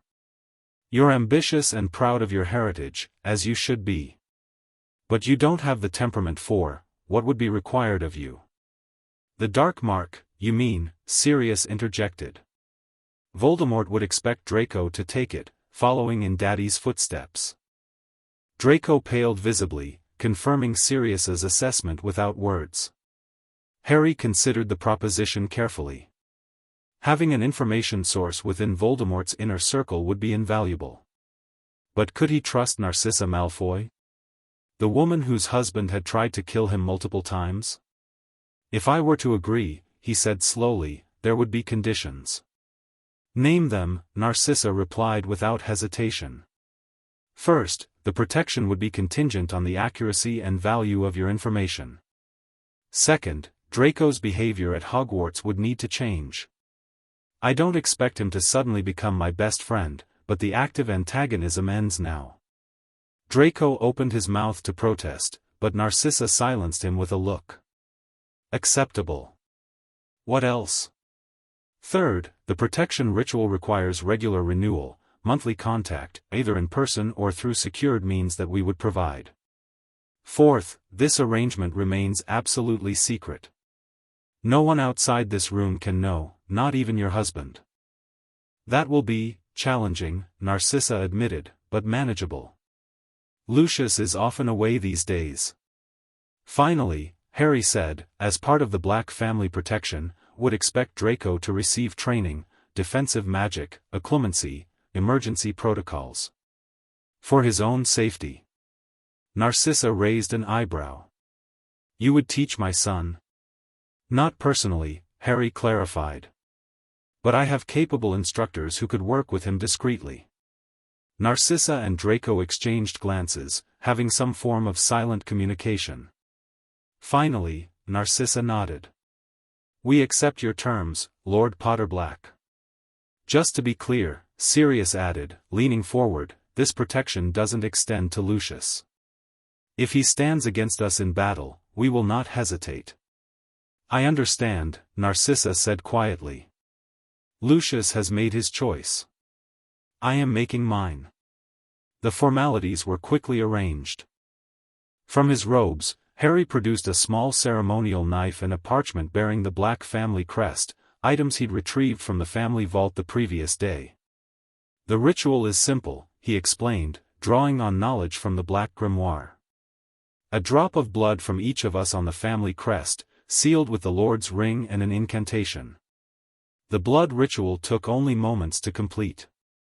As the final words of the ancient Black family protection spell left Harry's lips, the parchment glowed silver, then split into 3 identical copies, one for Harry, one for Narcissa, and one for Draco. It's done, Harry said, feeling the family magic settle into place. You're now officially under House Black's protection. Thank you, Lord Potterblack, Narcissa said formally, tucking her copy of the parchment into her robes. I will uphold my end of the bargain. Expect the first information within a week. One more thing before you go, Harry said. I'm seeking a meeting with Cyrus Greengrass. Given our location, I assume you have connections. Narcissa's lips curved in a slight smile. Indeed. Cyrus and I serve on several charitable boards together.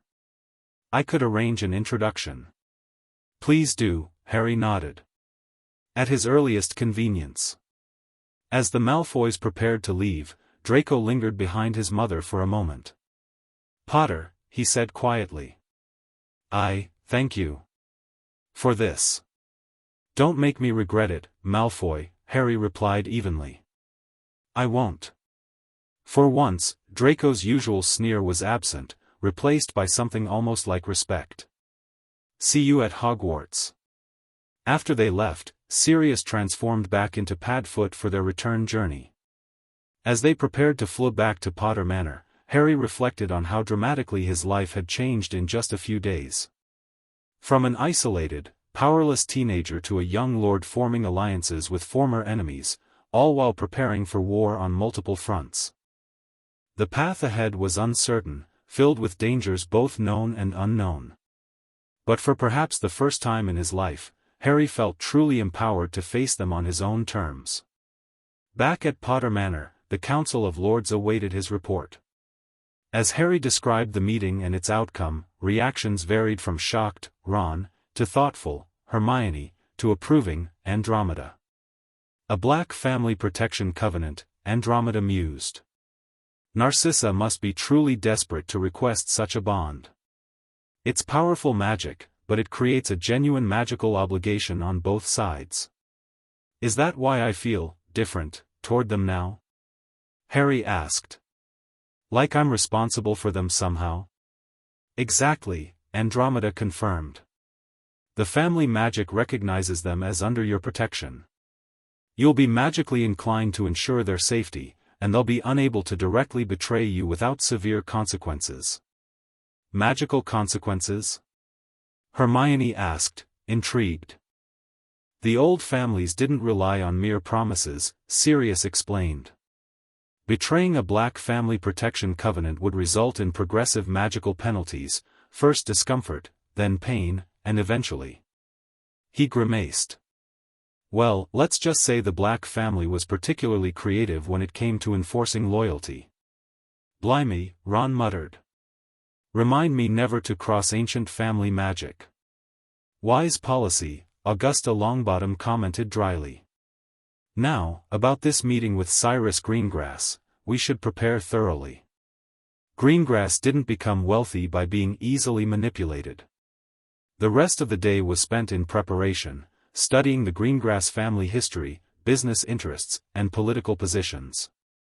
Harry practiced formal wizarding etiquette with Andromeda and Augusta, while Sirius briefed him on the personal dynamics of the neutral pureblood faction.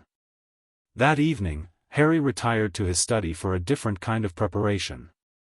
From his trunk, he retrieved the Potter family grimoire, a massive tome bound in red leather with gold accents.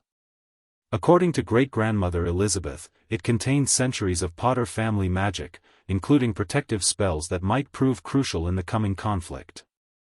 One section in particular caught his attention: Potter blood wards. Unlike conventional wards that protected locations, these specialized protections could be extended to people, similar to what Lily had done for Harry through her sacrifice, but more deliberate and controllable. This is it, Harry murmured, studying the complex runic formulas and incantations. This is how I protect the people I care about. A soft knock interrupted his studies. Come in, he called. Hermione entered, carrying a stack of books. I thought you might want to see what I found in the Ravenclaw collection, she said, placing them on his desk. There's information about founder artifacts that might help identify potential Horcruxes. Brilliant, Hermione. Thank you. Harry gestured to the chair opposite his. Join me? I could use your perspective on something. As they pored over the ancient texts together, discussing theories and possibilities, Harry felt a profound sense of gratitude. 3 days ago, he had been alone and powerless. Now he was surrounded by friends and allies, with resources and knowledge at his disposal. The heir had truly ascended. The Lord of Seven Houses was ready to change the wizarding world, whether it was ready or not. The following week passed in a whirlwind of activity. Harry's meeting with Cyrus Greengrass proved productive, resulting in a tentative alliance that Augusta called a significant shift in the political landscape. The neutrals were beginning to align with Harry, drawn by his growing influence and the clear evidence, provided discreetly by Narcissa, that Voldemort was indeed back and gathering strength. Training intensified, with everyone showing remarkable improvement. Neville, in particular, had blossomed under the focused instruction, his confidence growing daily. The shy, awkward boy was transforming into a capable young wizard with a particular talent for defensive magic. Research into Horcruxes continued, with promising leads from the combined libraries. Harry had mastered several spells from the Potter grimoire and was making progress with the Black family magic, despite its darker nature. As the days until their return to Hogwarts dwindled, Harry found himself in the Manor's ritual chamber, preparing for perhaps his most ambitious magical undertaking yet. Sirius, Remus, and Andromeda stood nearby, ready to assist if needed. Are you sure about this, Harry? Remus asked, concern evident in his voice. Combining magical traditions is risky, especially ones as different as Potter and Black. I'm sure, Harry replied, examining the runic circle he'd painstakingly drawn on the chamber floor. The protection rituals from both families have compatible elements. If I can successfully merge them, the resulting ward structure will be stronger than either alone. Theory is one thing, Andromeda cautioned. Practice is another. No one has attempted to combine family magics like this in centuries. No one has been lord of multiple houses in centuries, Harry pointed out. The magic recognized me for a reason.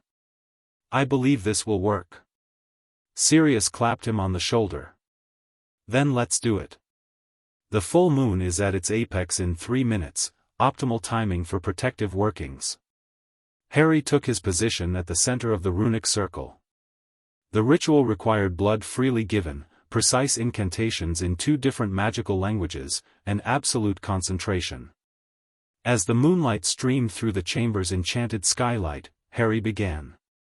The Potter incantation came first, words of protection and sanctuary in ancient Celtic. The runes in the western half of the circle began to glow gold, pulsing with power. Then the Black family magic, darker and more demanding, phrases in archaic Latin that spoke of boundaries and consequences. The eastern runes responded, shimmering silver. As Harry completed both incantations, he pressed his ringed hand, bearing the combined crest of all 7 houses, to the central convergence point of the runic pattern. By blood and magic, by right of lordship, I create this bond of protection. Those within my circle are under my guard, their enemies are my enemies, their safety my sacred charge. The gold and silver energies surged together, creating a blinding flash where they met. Instead of conflict, however, they began to intertwine, forming a braided pattern of power that expanded outward, encompassing the entire chamber. Harry felt the magic resonating with his core, recognizing him as its anchor. It's working, Andromeda whispered in awe. The magics are accepting each other. The combined power continued to build, reaching a crescendo that made the very air vibrate with potential. At the critical moment, Harry channeled his intent through the merged energies, protect those I name as mine, wherever they may be. In his mind's eye, he visualized each person under his protection, Ron, Hermione, Neville, Sirius, Remus, the Weasleys, Andromeda and her family, Augusta, Luna, Narcissa and Draco, and others who had joined his alliance in recent days. The magic surged through these connections, establishing links that would alert Harry to danger and provide a measure of protection to each. When the ritual finally concluded, Harry swayed on his feet, drained but exhilarated. Sirius rushed forward to steady him. Did it work? Harry asked, his voice hoarse. See for yourself, Remus said, gesturing to a full-length mirror on the chamber wall. In the mirror's reflection, Harry could see faint threads of gold and silver extending from his magical core outward, disappearing through the walls of the manor, connections to each person he had named in the ritual. The strongest links led to those physically present in the manor, while fainter ones stretched to more distant connections. Extraordinary, Andromeda breathed. You've created a protection network unlike anything I've ever seen. Will they feel it? Harry asked. Those with magical sensitivity might notice a subtle change, Remus explained. A feeling of security, perhaps, or a gentle warmth. But most won't consciously perceive it. Good, Harry nodded. I don't want anyone to feel controlled. This isn't control, Sirius assured him. It's protection freely given. A lord's duty to those under his care. Harry studied the magical threads in the mirror, taking comfort in the tangible evidence of his connection to those he cared about. The coming months would bring challenges, political battles, confrontations with Voldemort, the complex dynamics of returning to Hogwarts as Lord Potterblack rather than just Harry. But for now, in this moment, he had taken a significant step toward fulfilling the responsibility that came with his unexpected inheritance. The 7 houses were more than just titles, they were tools, resources, and traditions he could use to protect those he loved and fight against the darkness that threatened their world. "We should join the others," Harry said finally, turning away from the mirror. "There's still much to do before we return to Hogwarts." As they left the ritual chamber, Harry felt the combined family magic settling comfortably within him, no longer separate traditions but a unified force responding to his will. The heir had not only ascended, he had begun to transform what it meant to be lord of ancient houses in the first place. The wizarding world would never be the same again. Chapter 3, Shadow War. The Hogwarts Express gleamed scarlet against the grey September sky as Harry stepped through the barrier onto platform 9 3/4. Unlike previous years, he didn't push a trolley, his trunk and Hedwig's cage had been sent ahead by House Elf. The crowd parted instinctively before him, whispers rippling through the gathered families. "Is that Harry Potter? Look at those robes, those are lordship cuts. 7 houses, I heard. 7. Sirius, disguised with subtle glamour charms that altered his features just enough to avoid recognition, walked at Harry's right. Remus flanked his left, while Ron and Hermione followed close behind. Neville joined them moments later, standing taller than Harry had ever seen him. "Quite the entrance, Lord Potter," Neville commented with a wry smile. Harry shrugged. "Wasn't intentional. I'd still prefer just Harry from Friends." "Try telling them that," Ron muttered, nodding toward a group of wide-eyed first-years pointing excitedly in their direction. The summer had changed all of them. Ron had grown taller, his lanky frame beginning to fill out from their intensive training. Hermione carried herself with new confidence, her usual book bag supplemented by a slender wand holster at her wrist. Neville had undergone perhaps the most dramatic transformation, 30 pounds lighter, his movements deliberate and assured, his new wand prominently displayed in a dragonhide holster. As for Harry himself, the changes were more subtle but no less significant. His posture had improved dramatically under great-grandfather Fleamont's relentless instruction. His wild hair had been tamed somewhat by Andromeda's styling charms, and his eyes, still startlingly green, now regarded the world with quiet authority rather than defensive wariness. "Remember the plan," Sirius murmured as they approached the train. "Establish your position early, but don't antagonize unnecessarily. The compartment has been prepared as we discussed." Harry nodded. After much debate, they had decided that his return to Hogwarts would include certain adjustments to reflect his changed status. Augusta Longbottom had insisted that appearance mattered in wizarding politics, especially for someone so young. "Perception shapes reality," she'd told him firmly. "Show weakness, and they'll treat you as weak." The train's whistle blew, signaling 5 minutes until departure. Harry turned to Sirius and Remus. "I'll miss you both," he said simply. Sirius pulled him into a fierce embrace. "We're just a mirror call away, pup. And remember, you can use the family port key to return to the manor on weekends if needed." "The council will continue our work here," Remus assured him. "Researching Horcruxes, monitoring Voldemort's movements, maintaining political alliances."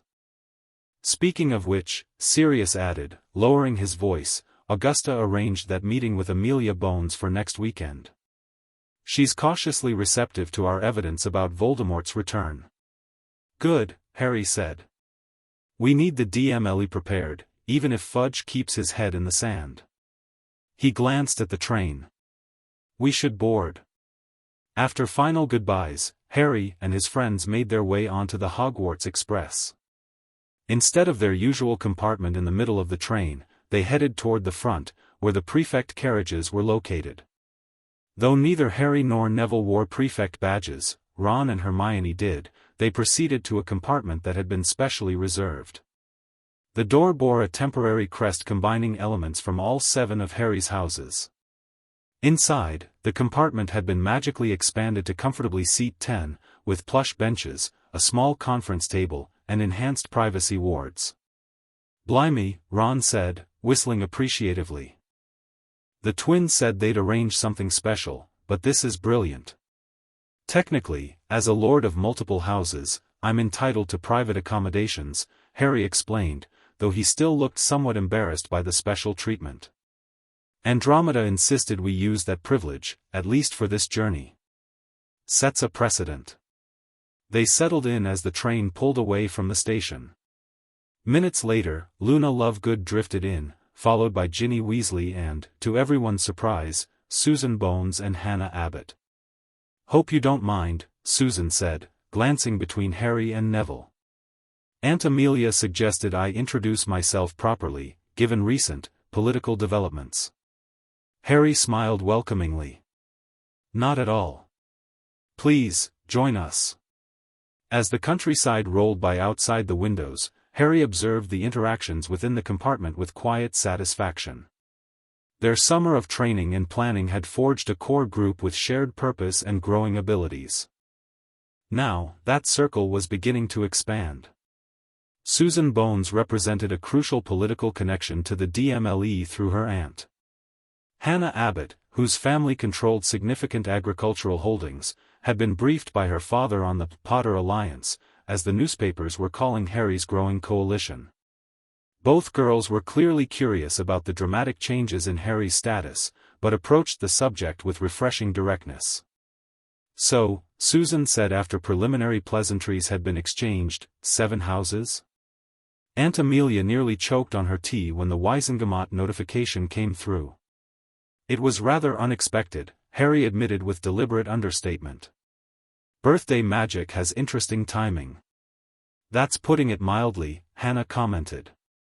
"Dad says it's the biggest power shift in the Wisengamot since Grindelwald's defeat." The conversation turned to more general topics as the journey continued: summer activities, OWL expectations, speculation about the new defense professor. Harry participated while maintaining a subtle awareness of the compartment door. The privacy charms would alert him to anyone approaching, and he was curious who might seek him out first. He didn't have to wait long. Shortly after the lunch trolley had passed, the compartment wards chimed softly. Harry glanced at the door to see the distinctive platinum blonde hair of Draco Malfoy through the glass, flanked as usual by Crabbe and Goyle. "Shall I tell him to get lost?" Ron asked, reaching for his wand. "No," Harry said quietly. "Let's see what he wants." With a wave of his hand, wandless magic being one of the skills he'd practiced intensively over the summer, Harry lowered the compartment wards. The door slid open, revealing Draco in his usual immaculate school robes, though without his prefect badge displayed. "Potter," Draco said, his tone neither sneering nor friendly, carefully neutral. "Malfoy," Harry returned evenly. "Something we can help you with?" Draco's eyes flicked around the compartment, taking in the expanded dimensions and the mixed house gathering. "I see the rumors are true. You've been busy this summer." "It's been productive," Harry agreed. A moment of silence stretched between them. Ron tensed, clearly expecting Draco's usual insults, but they didn't come. Instead, Draco seemed to be weighing his words carefully. "I wanted to congratulate you," he said finally. "On your ascension. 7 houses is unprecedented." The compartment went utterly silent. Harry studied Draco's face, detecting no obvious sarcasm or hidden malice in the statement. Behind the careful mask, he glimpsed something else, the subtle acknowledgement of their private arrangement through Narcissa. "Thank you," Harry replied with equal formality. "That's appreciated." Draco gave a small nod, then turned to leave. "Malfoy," Harry called after him. When Draco paused, Harry added, "Good luck with your OWLs this year." A flicker of genuine surprise crossed Draco's face before he controlled it. "You as well, Potter." With that, he departed, Crabbe and Goyle following in confused silence. The moment the door closed, Ron exploded. What in Merlin's name was that about? Malfoy being almost decent? Political recalibration, Hermione observed shrewdly. He's reassessing where Harry stands in the power structure. Harry exchanged a glance with Neville, who had been briefed about the protection arrangement with Narcissa and Draco. Something like that, Harry agreed noncommittally. The landscape is shifting. People are choosing sides. "Speaking of which," Susan said, leaning forward, "is it true what my aunt heard? That you've seen proof he who must not be named has returned?" The compartment grew quiet again, all eyes turning to Harry. This was a pivotal moment, the beginning of their campaign to prepare Hogwarts for what was coming, despite Ministry denial. "Yes," Harry said simply. "I witnessed his rebirth during the Triwizard Tournament. Used my blood in the ritual, he did. Killed Cedric Diggory when he was no longer useful." Susan paled, but to her credit, she didn't flinch away from the information. Aunt Amelia suspected as much. There have been disappearances. People connected to the last war, going missing quietly. The Ministry's denial is putting everyone at risk, Harry said. We can't count on official channels to prepare people for what's coming. Which is why, Hermione interjected, we've been discussing the formation of a study group. For practical defense. A study group, Hannah repeated skeptically. Against you-know-who? Against whatever's coming, Neville clarified, his voice steady. Death Eaters, dark creatures, Ministry interference, we need to be ready for all of it. And we will be, Harry promised. But carefully, strategically. This isn't about rushing into battle, it's about being prepared when battle becomes unavoidable. As the train continued its journey northward, Harry outlined their plans for what would eventually be called Dumbledore's army, though at this stage, it remained unnamed. Susan and Hannah listened intently, asking occasional sharp questions that revealed their aunt and father had indeed prepared them for the possibility of conflict. By the time the train began slowing for their arrival at Hogsmeade Station, the compartment had developed a sense of unified purpose. The first seeds had been planted for what Harry hoped would become a network of prepared students spanning all houses. Remember, Harry said as they prepared to disembark, maintain normal routines. We'll contact you about the first meeting once we've secured a location. Outside, the familiar sight of Hogwarts Castle loomed against the darkening sky. For a moment, Harry allowed himself to feel the simple joy of returning to his first real home. Then, squaring his shoulders, he stepped into the role he'd been preparing for all summer. Lord Potterblack had arrived at Hogwarts, and nothing would ever be the same.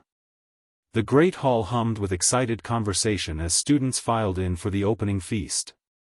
Harry felt countless eyes following him as he walked toward the Gryffindor table, his robes subtly different from the standard uniform.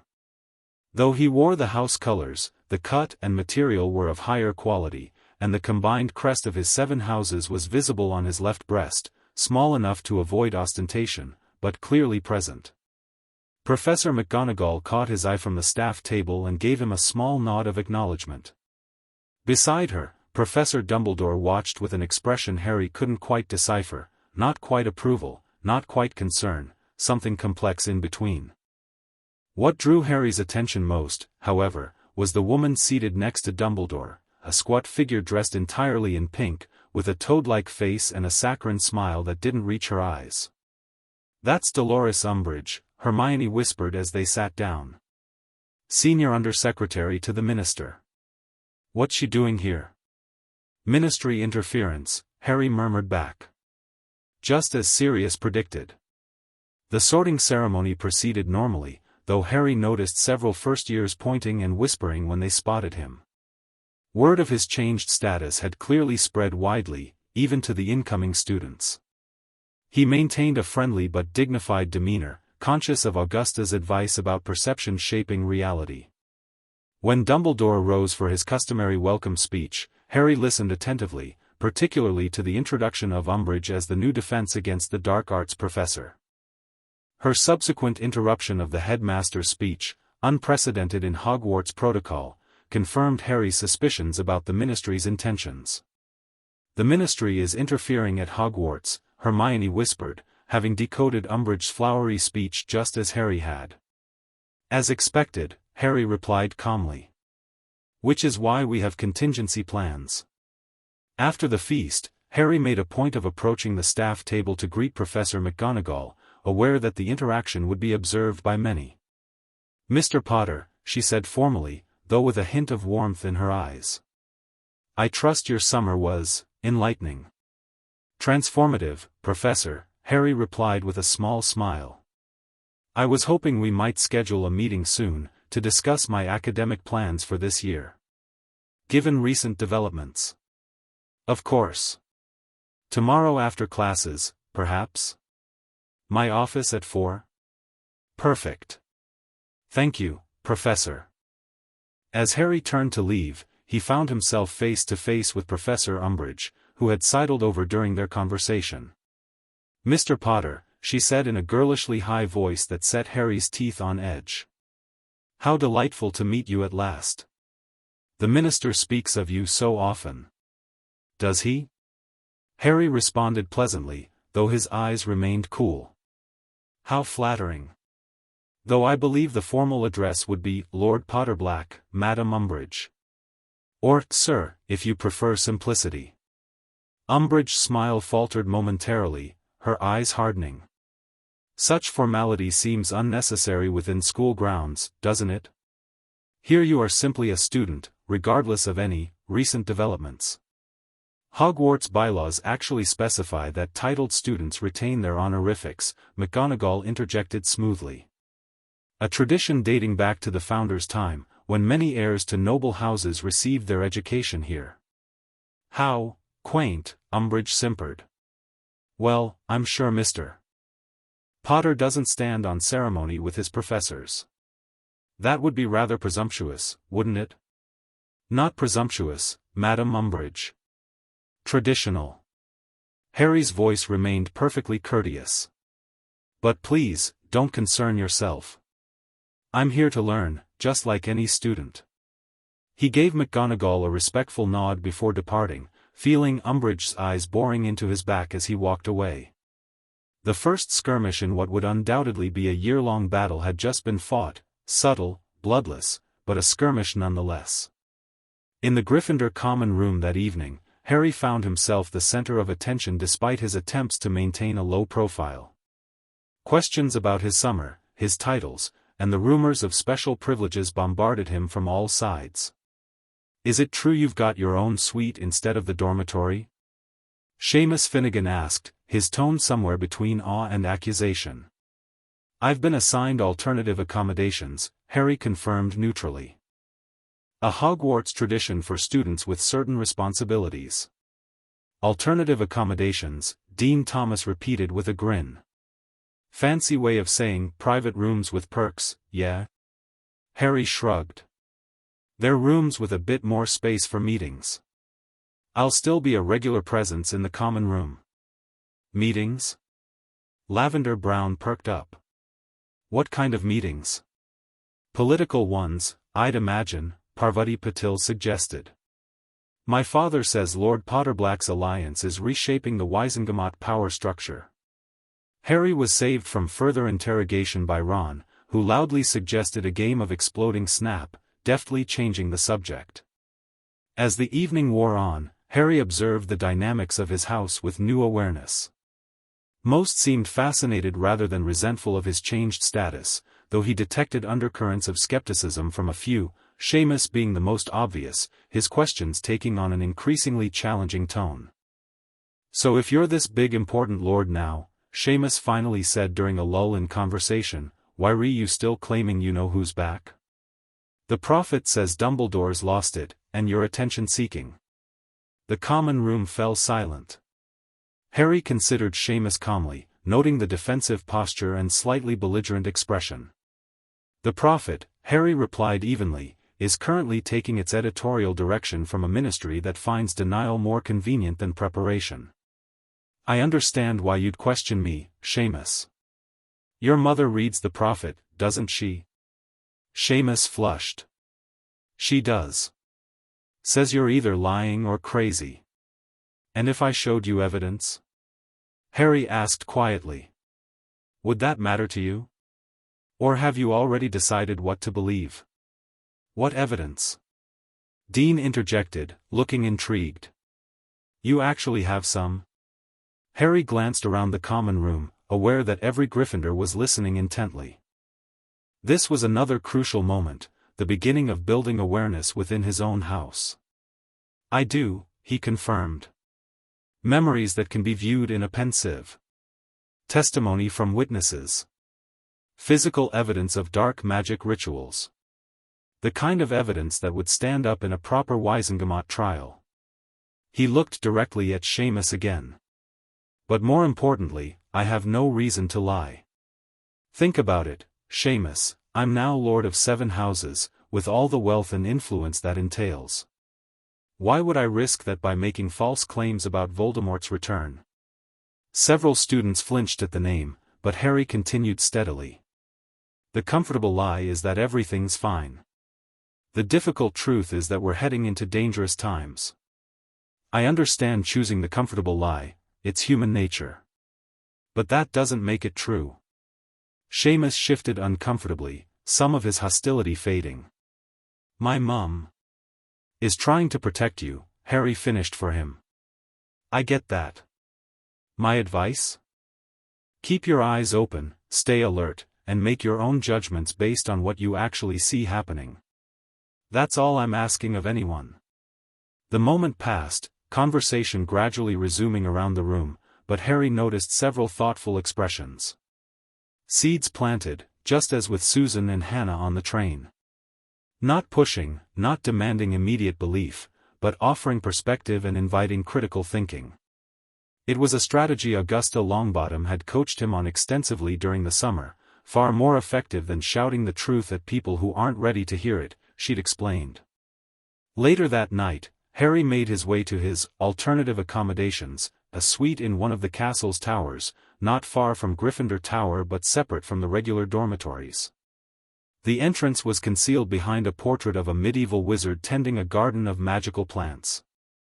Password, my lord? The portrait inquired respectfully. Prongs Ascendant, Harry replied, having selected the phrase as a tribute to his father. The portrait swung open to reveal a comfortable sitting room with a crackling fireplace, 2 desks, bookshelves, and doors leading to a private bedroom and bathroom.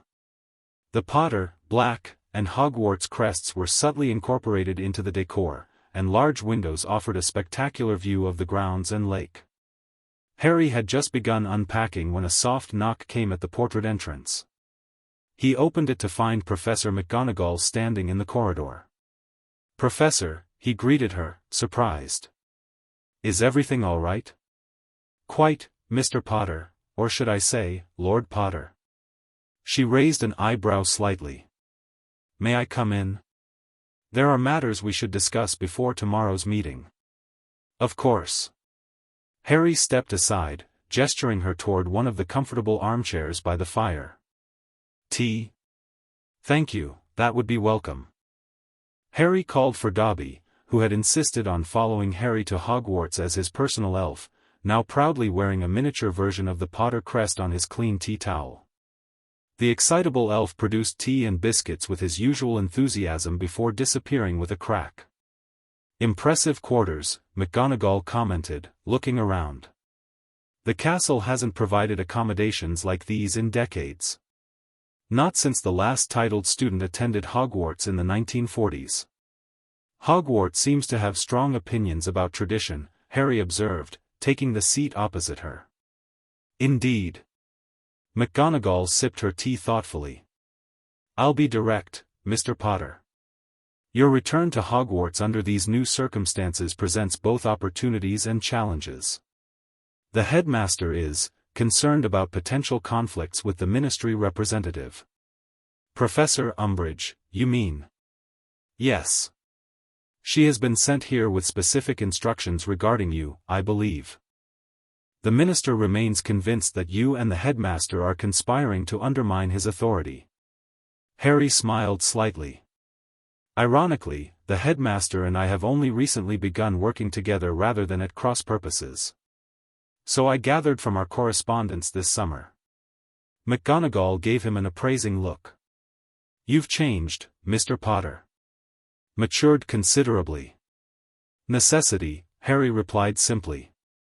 I'd have preferred a more gradual process, but circumstances didn't allow for that luxury. Indeed not. McGonagall set down her teacup. Now, regarding your academic situation. As a recognized lord of multiple houses, you technically have the right to private tutoring rather than regular classes. However, I would strongly advise against exercising that right too broadly. It would only increase tensions with Professor Umbridge and potentially isolate you from your peers. I agree, Harry said immediately. I intend to attend all regular classes and activities. The only exceptions might be certain independent study projects related to my house magics, which I'd like to discuss with you and the relevant professors individually. McGonagall nodded approvingly.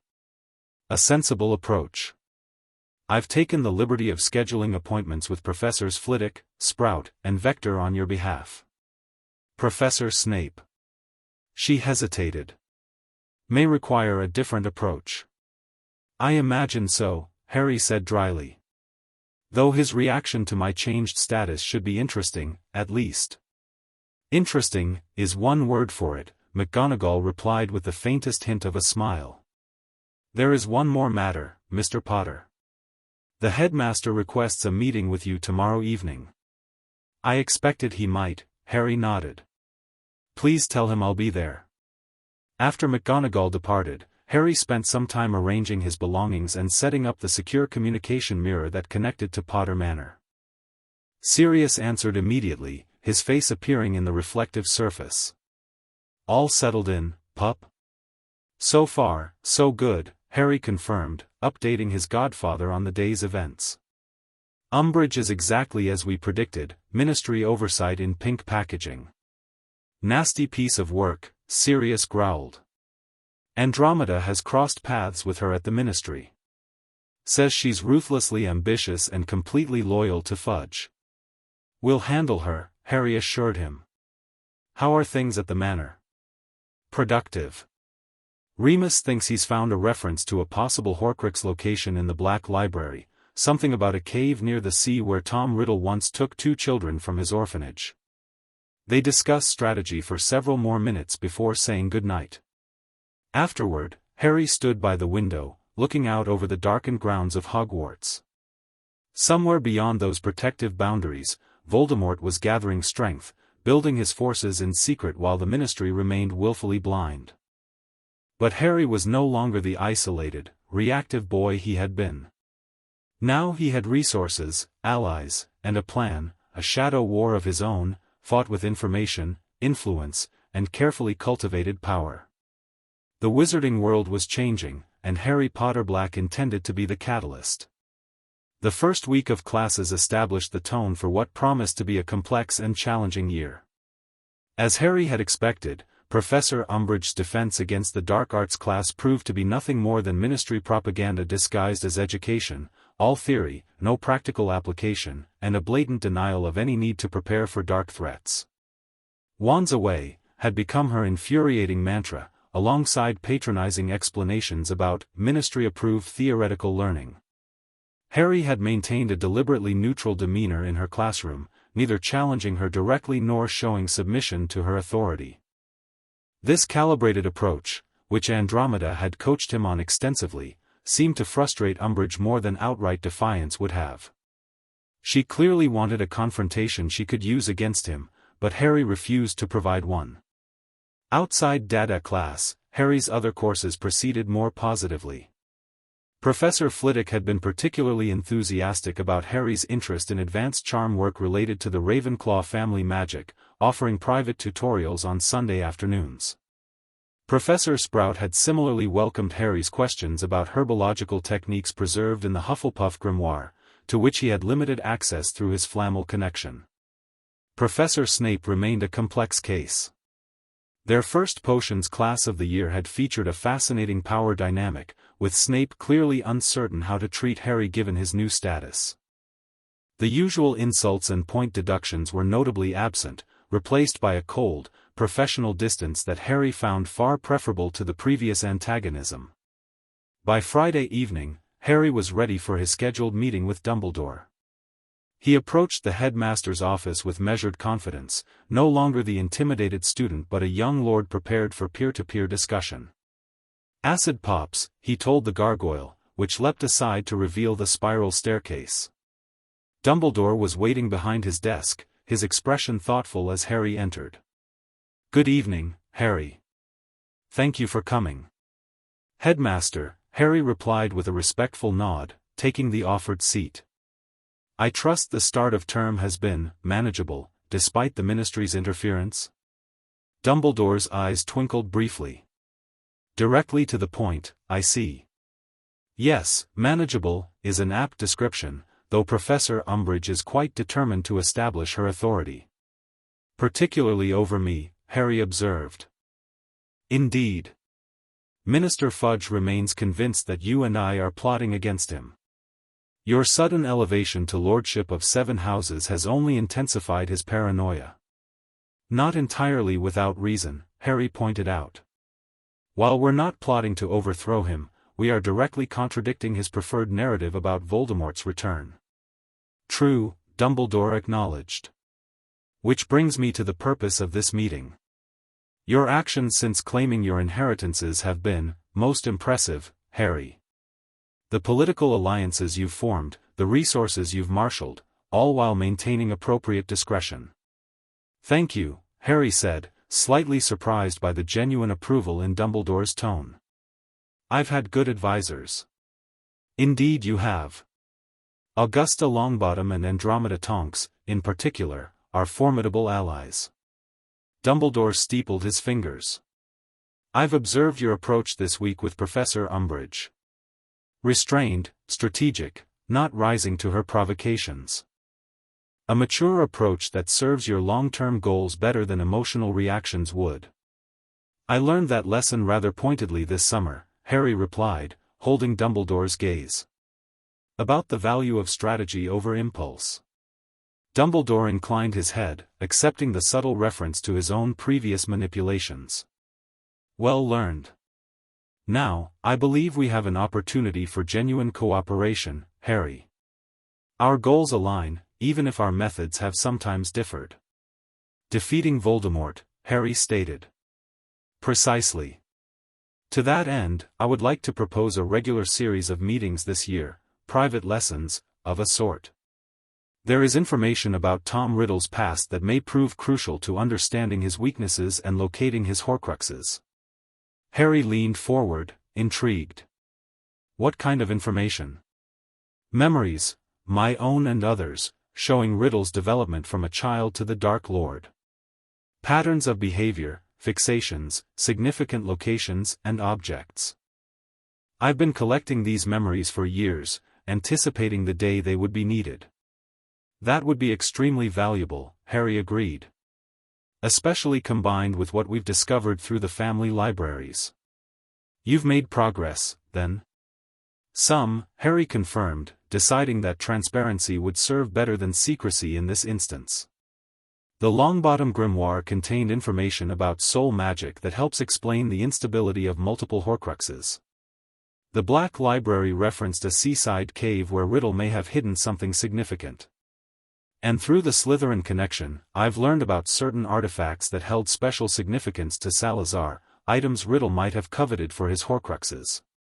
Dumbledore looked genuinely impressed. "Remarkable work, Harry. This is precisely the kind of collaboration I had hoped for." He paused, his expression growing more serious. "There is one more matter we should discuss. Professor Umbridge's presence here is only the beginning of the Ministry's intervention. I have reason to believe Fudge is preparing educational decrees that would grant her increasing authority over Hogwarts affairs. Including the power to inspect and potentially dismiss other professors," Harry nodded. "Susan Bones warned me, her aunt discovered the drafts in the Ministry archives." "Then you understand the threat. Not just to me or the professors, but to the students' education, particularly in defense against the dark arts. At a time when practical defensive skills are more crucial than ever, the Ministry is actively preventing their teaching." "We've already begun addressing that," Harry informed him. "A student study group focusing on practical defense. We're calling it the Defense Association officially, though some are already referring to it as Dumbledore's Army informally." Dumbledore's eyebrows rose. "A bold move, though not without risks." Calculated risks, Harry clarified. We're being careful about recruitment, meeting locations, and security. The Room of Requirement provides an ideal space that Umbridge cannot easily discover or access. Ah, you found the come-and-go room, Dumbledore smiled. Very good. And who will be teaching these defensive skills? I will, primarily, with help from others who excel in specific areas. Hermione's organization is impeccable, Ron has tactical insight, Neville has shown remarkable aptitude for shield charms. A leader delegating to capable lieutenants, Dumbledore observed. Most effective. Their conversation continued for nearly an hour, covering Horcrux research, ministry politics, and security concerns within Hogwarts. By the time Harry prepared to leave, a new understanding had been established between them, not the guardian-ward relationship of before, nor simply headmaster and student, but something closer to allies with complementary strengths. One last thing, Harry, Dumbledore said as Harry reached the door. I feel I should warn you, Professor Umbridge has been inquiring about your special accommodations and privileges as a titled student. She seems determined to find some regulatory basis for revoking them. Let her try, Harry replied with quiet confidence. Those privileges are established in the Hogwarts Charter, which predates the ministry itself. Even the Board of Governors cannot overturn them without a unanimous vote, which Madame Longbottom would certainly prevent. Indeed, Dumbledore's eyes twinkled again. I simply thought you should be prepared for her attempts. Thank you, Headmaster. I appreciate the warning. As Harry made his way back to his quarters, he reflected on the evolving dynamics within the castle. Dumbledore as a cautious ally, Umbridge as an increasingly frustrated adversary, and the student body somewhere in between, some already committed to Harry's cause, others still uncertain, a few actively hostile. The real challenge would be balancing these complex relationships while advancing his broader agenda, preparing for the inevitable confrontation with Voldemort, countering the Ministry's denial campaign, and mastering the magical heritage of his 7 houses. A shadow war indeed, he murmured to himself as he reached his quarters. Fought on multiple fronts, with the highest possible stakes. The Room of Requirement had transformed itself into a perfect training space, spacious, equipped with dueling dummies, relevant books on defensive magic, and enough cushions to soften falls during practice. Harry stood at the front, surveying the 27 students who had responded to the carefully distributed invitations. The group was remarkably diverse, representatives from every house, including 3 cautious Slytherins who had approached Neville privately about joining. All years from 3rd through 7th were present, united by a common concern: they needed real defensive skills, and Umbridge wasn't providing them. Welcome, Harry began, his voice carrying easily through the room. Thank you all for coming, especially considering the risks. What we're doing isn't explicitly against school rules, yet, but the Ministry would certainly disapprove if they knew. Which is precisely why we need to do it, Hermione added, standing beside him. Educational Decree Number 23 might restrict what professors can teach, but it says nothing about student study groups. Harry nodded. Exactly. Now, before we begin, there are some ground rules. First, absolute secrecy. No discussing this group outside these walls, no written materials that mention it, no patterns of behavior that might draw attention. Second, Ron continued, commitment. This isn't just about passing exams, it's about being able to defend yourselves and others when, not if, danger comes. That means regular attendance and serious practice.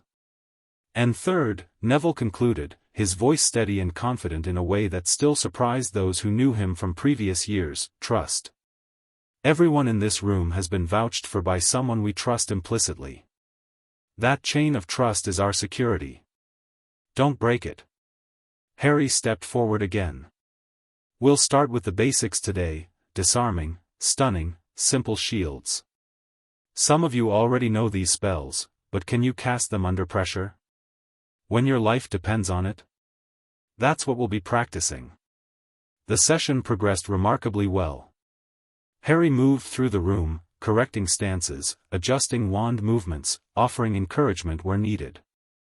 He was impressed by the dedication shown, particularly from some unexpected quarters. Luna Lovegood demonstrated a surprisingly powerful stunning spell, while Dennis Creevey, though young, showed natural talent with shield charms. Most interesting were the Slytherins, Daphne Greengrass, Tracy Davis, and Blaise Zabini. They worked somewhat apart from the others initially, but gradually integrated as the practice continued. Daphne, in particular, caught Harry's attention with her precise spell work and analytical approach to dueling. "You've had formal training," he observed, approaching her after she successfully deflected 3 consecutive stinging hexes from Tracy. "My father insisted," she confirmed, lowering her wand. "He believes a greengrass should always be prepared to defend themselves." "Wise man, your father." Daphne studied him with cool assessment. "He speaks highly of you, Lord Potterblack. Says you're refreshingly direct for someone so politically significant." "High praise indeed, coming from Cyrus Greengrass," Harry replied with a small smile. "Your family's neutrality is widely respected." "Neutrality isn't the same as inaction," she pointed out. "It means choosing our own path rather than following others blindly." "A philosophy I can appreciate," Harry nodded. "Is that why you're here? Choosing your own path?" Daphne's expression remained carefully composed, but her eyes betrayed intensity. "I'm here because denial is foolish when evidence suggests otherwise. The Dark Lord has returned. Preparation is simple logic, not political alignment." "Well reasoned," Harry acknowledged. "Though I suspect Professor Umbridge would disagree." "Professor Umbridge," Daphne said with delicate disdain, "is a political appointee masquerading as an educator. Her curriculum wouldn't prepare us for a confrontation with aggressive garden gnomes, let alone actual dangers." Harry couldn't help laughing. "Exactly why we're here.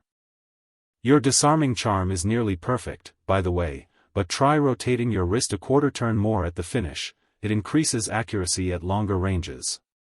The session concluded after 2 hours, with plans to meet again the following week. As students departed in small groups to avoid drawing attention, Harry noticed Daphne lingering behind, apparently waiting to speak with him privately.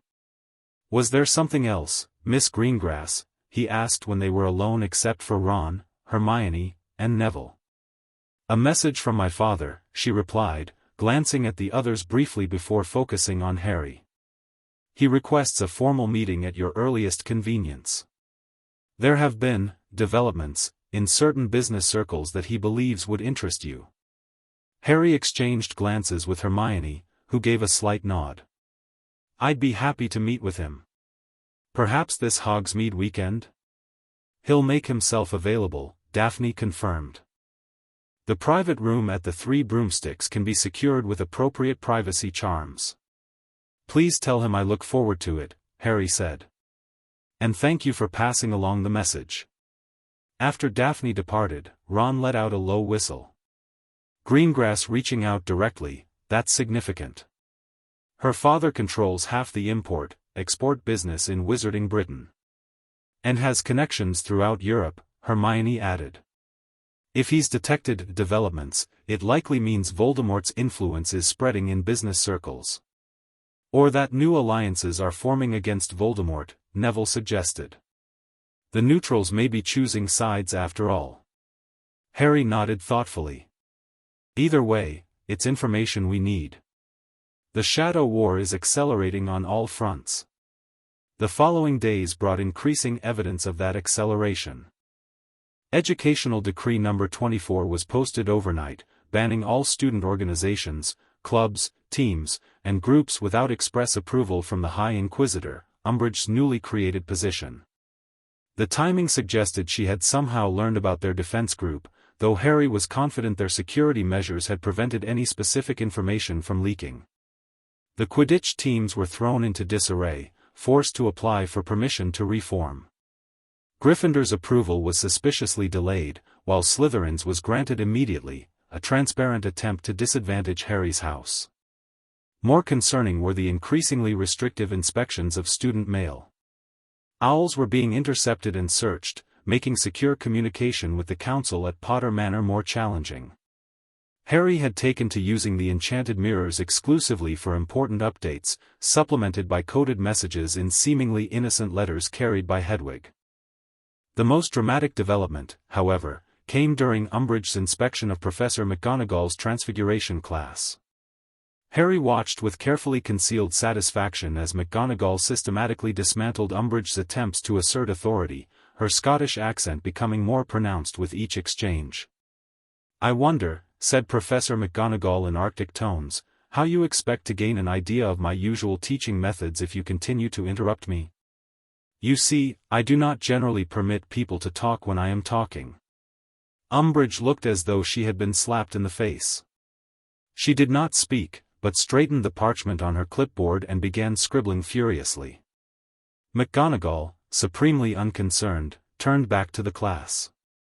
"As I was saying, the vanishing spell becomes more difficult with the complexity of the animal to be vanished." When class ended, McGonagall caught Harry's eye and gave him an almost imperceptible nod.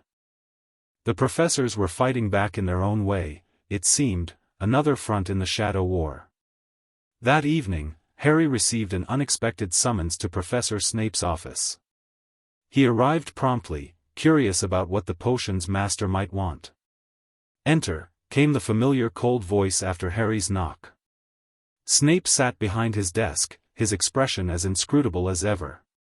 "Lord Potterblack," he said, using Harry's formal title for the first time. "Thank you for coming." "Professor Snape," Harry returned evenly. "How can I help you?" "The headmaster informs me that you have made significant discoveries regarding the Dark Lords, methods of achieving apparent immortality." Snape's careful phrasing made it clear he was aware of the Horcruxes, though reluctant to name them directly. "Some progress, yes," Harry confirmed cautiously. "And that you have gained access to certain family resources that might aid in countering these methods." "Also correct." Snape studied him for a long moment before continuing. "I have been researching this matter independently, at the headmaster's request. My expertise in certain branches of magic has proven relevant."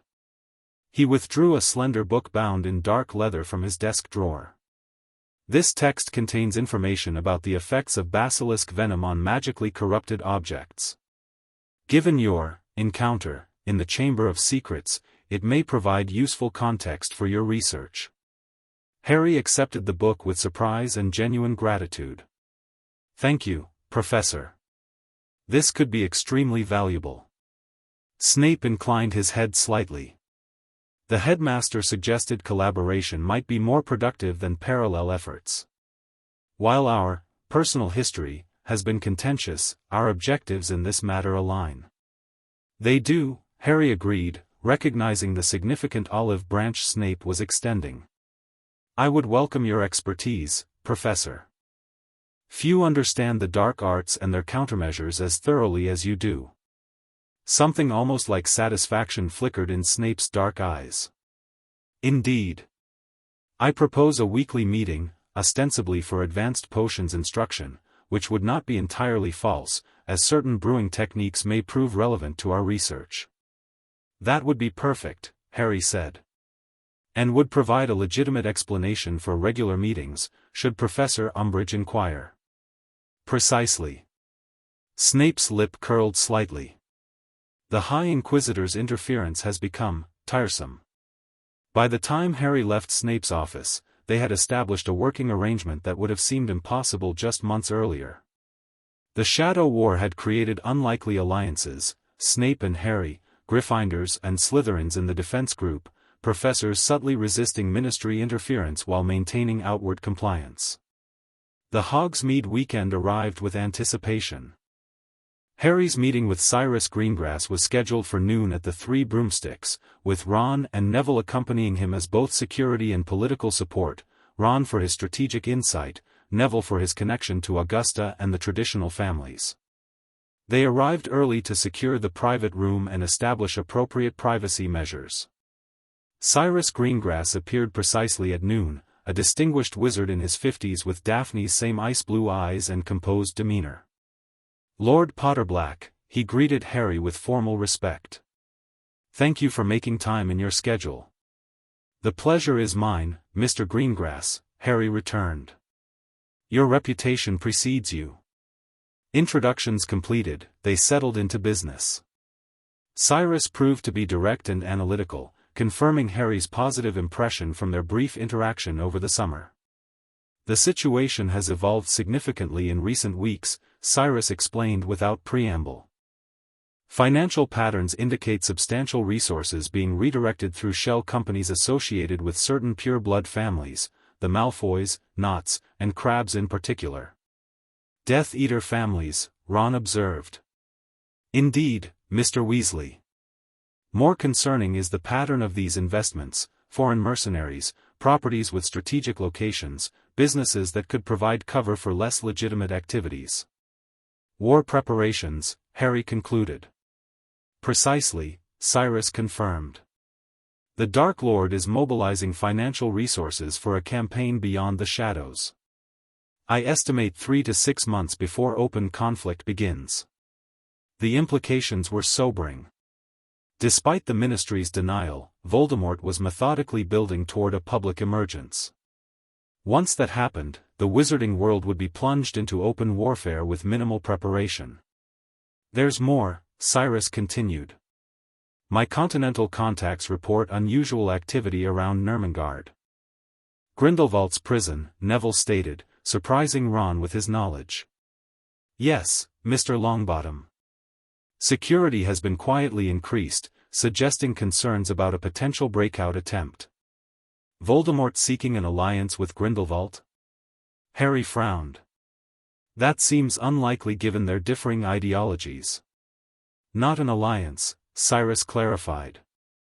Information. Grindelwald possessed knowledge of certain magical artifacts that the Dark Lord might covet. Harry exchanged meaningful glances with Ron and Neville. The Elder Wand, he said quietly. Grindelwald was its last known master before Dumbledore defeated him. Cyrus raised an eyebrow, clearly impressed. You are well informed, Lord Potter. Yes, that is my analysis as well. If the Dark Lord seeks to overcome the protection your mother's sacrifice created, a wand of such legendary power would be an obvious solution. The conversation continued, with Cyrus sharing additional intelligence about international movements, ministry vulnerabilities, and potential allies among the neutral families. By the time they concluded, Harry had a much clearer picture of the broader conflict taking shape beyond Hogwarts. Why share this information with me, Mr. Greengrass? Harry asked directly as their meeting ended. Your family's neutrality is well established. Cyrus regarded him thoughtfully. Neutrality is a position of observation and calculation, Lord Potter, not one of willful ignorance. I have observed enough to calculate that the Dark Lord's victory would be catastrophic for the world my daughter will inherit. While I may not stand publicly with any faction, ensuring you have accurate information serves my family's long-term interests. A pragmatic approach, Harry acknowledged with respect. And one I appreciate greatly. There is one more matter, Cyrus added, producing a sealed envelope. My wife Lysandra sits on the St. Mungo's Board of Governors. She has discovered certain irregularities regarding long-term patients in the Janus Thicky ward. Information that may interest Lord Longbottom in particular. Neville accepted the envelope with barely concealed eagerness, clearly understanding that it contained information about his parents. After Cyrus departed, the three friends remained in the private room, processing the significant intelligence they'd received. 3 to 6 months before open conflict, Ron repeated grimly. That's not much time. No, Harry agreed. Which means we need to accelerate our preparations. The defense group needs to progress faster, focus more on combat scenarios than basic spells. And we need to expand recruitment, Neville added. Carefully, but we need numbers. The Horcrux research can't wait either, Harry said. If Voldemort is moving toward open conflict, we need to be ready to target his immortality directly. He turned to Neville. Are you going to open that now? Neville stared at the envelope in his hands, conflicting emotions playing across his face. I think I need to do this privately. Whatever it contains about my parents. Of course, Harry said immediately. Take all the time you need. As they left the Three Broomsticks, Harry noticed Draco Malfoy watching them from across the street, his expression unreadable. A slight nod passed between them, acknowledgement of their secret arrangement and the intelligence from Narcissa that continued to flow regularly to Harry through their secured communication. The pieces were moving on the chessboard, alliances shifting, preparations accelerating on both sides. Harry felt the weight of leadership more keenly than ever, knowing that his decisions in the coming months would impact far more than just his own fate. Winter descended on Hogwarts with unusual ferocity, blanketing the grounds in thick snow and freezing the lake solid by early December. Inside the castle, tensions had similarly intensified. Umbridge's educational decrees now numbered 28, each more restrictive than the last. The latest prohibited students from gathering in groups larger than 3 outside of classes, a transparent attempt to prevent exactly the kind of defense training Harry was conducting. Despite these obstacles, Dumbledore's army, as the group had officially named themselves, over Harry's initial reluctance, had grown to 42 members, their skills improving dramatically under Harry's guidance. The Room of Requirement proved invaluable, adapting to their evolving needs and remaining undetectable despite Umbridge's increasingly desperate attempts to discover their meeting place. Harry's private studies had also progressed significantly. The weekly sessions with Snape had yielded important insights into Horcrux vulnerabilities, while Dumbledore's memories of Tom Riddle's past had helped identify likely hiding places and objects. Most crucially, Harry had begun mastering the unique magical traditions of his 7 houses, integrating them into a personal style that combined elements from each. From Potter magic came advanced defensive charms and protective wards. Black family traditions contributed powerful offensive spells that Harry modified to remove their darker elements. Peverell magic, focused on the boundaries between life and death, proved particularly relevant to understanding and countering Horcruxes. The Founders' traditions each added distinct elements: Gryffindor's combat magic, Ravenclaw's analytical approach, Slytherin's adaptability, and Flamel's alchemical transformations. On the political front, Harry's influence continued to expand through careful correspondence with his allies on the Council of Lords. Augusta Longbottom represented his votes by proxy in the Wizengamot, strategically opposing ministry policies that hindered preparation for Voldemort's eventual emergence. Andromeda managed legal challenges to the more egregious educational decrees, creating procedural delays that allowed the DA to continue operating in the shadows. Most surprising was the evolution of Harry's relationship with certain Slytherin students. Beyond the 3 who had joined the DA initially, several others had approached Daphne about participating, sensing the changing tides and making calculated decisions about their own futures. Draco Malfoy remained publicly neutral toward Harry, though their private correspondence through Narcissa's communication channel had developed an almost cordial tone. It was against this backdrop that Harry received an urgent mirror call from Sirius 2 weeks before Christmas holidays. "We've located one," Sirius said without preamble, his face tense in the mirror's surface. "A Horcrux. In the Black family home." Harry, alone in his quarters, felt a surge of excitement and dread. At Grimmauld Place? All this time? A locket that matches Slytherin's description from your grimoire. Heavy gold with an S inlaid in emeralds. Creature had hidden it years ago. Apparently my brother Regulus stole it from its original hiding place before his death. Turned against Voldemort at the end, it seems. That's incredible, Harry breathed. Have you destroyed it yet? No, Sirius shook his head. We wanted to consult you first. Snape's research suggested basilisk venom as one of the few substances capable of destroying a Horcrux, and you mentioned having access to that through the Chamber of Secrets. I do, Harry confirmed. I can return to the Manor this weekend through the Room of Requirement's flow connection. We'll bring the locket to Hogwarts and destroy it in the chamber. The plan was quickly arranged. That Saturday evening, Harry slipped away from the castle with Ron, Hermione, and Neville, the inner circle he trusted implicitly for this critical mission. They met Sirius in the room of requirement, which had configured itself as a secure transition space with a private flow connection to Potter Manor. "Are you sure you want to do this tonight?" Sirius asked as he handed over the locket, which pulsed with malevolent energy. "It could wait until the holidays." "No," Harry said firmly, studying the ancient artifact. "Every day this exists is another day Voldemort remains immortal. We destroy it tonight." The journey to the Chamber of Secrets was tense but uneventful. Harry's Parseltongue opened the way, and they descended into the cavernous space where, 3 years earlier, he had faced the basilisk and the memory of Tom Riddle. The enormous serpent skeleton still lay where it had fallen, preserved in the chamber's magical environment. "Bloody hell," Ron whispered, seeing the basilisk's remains for the first time. "It's even bigger than you described."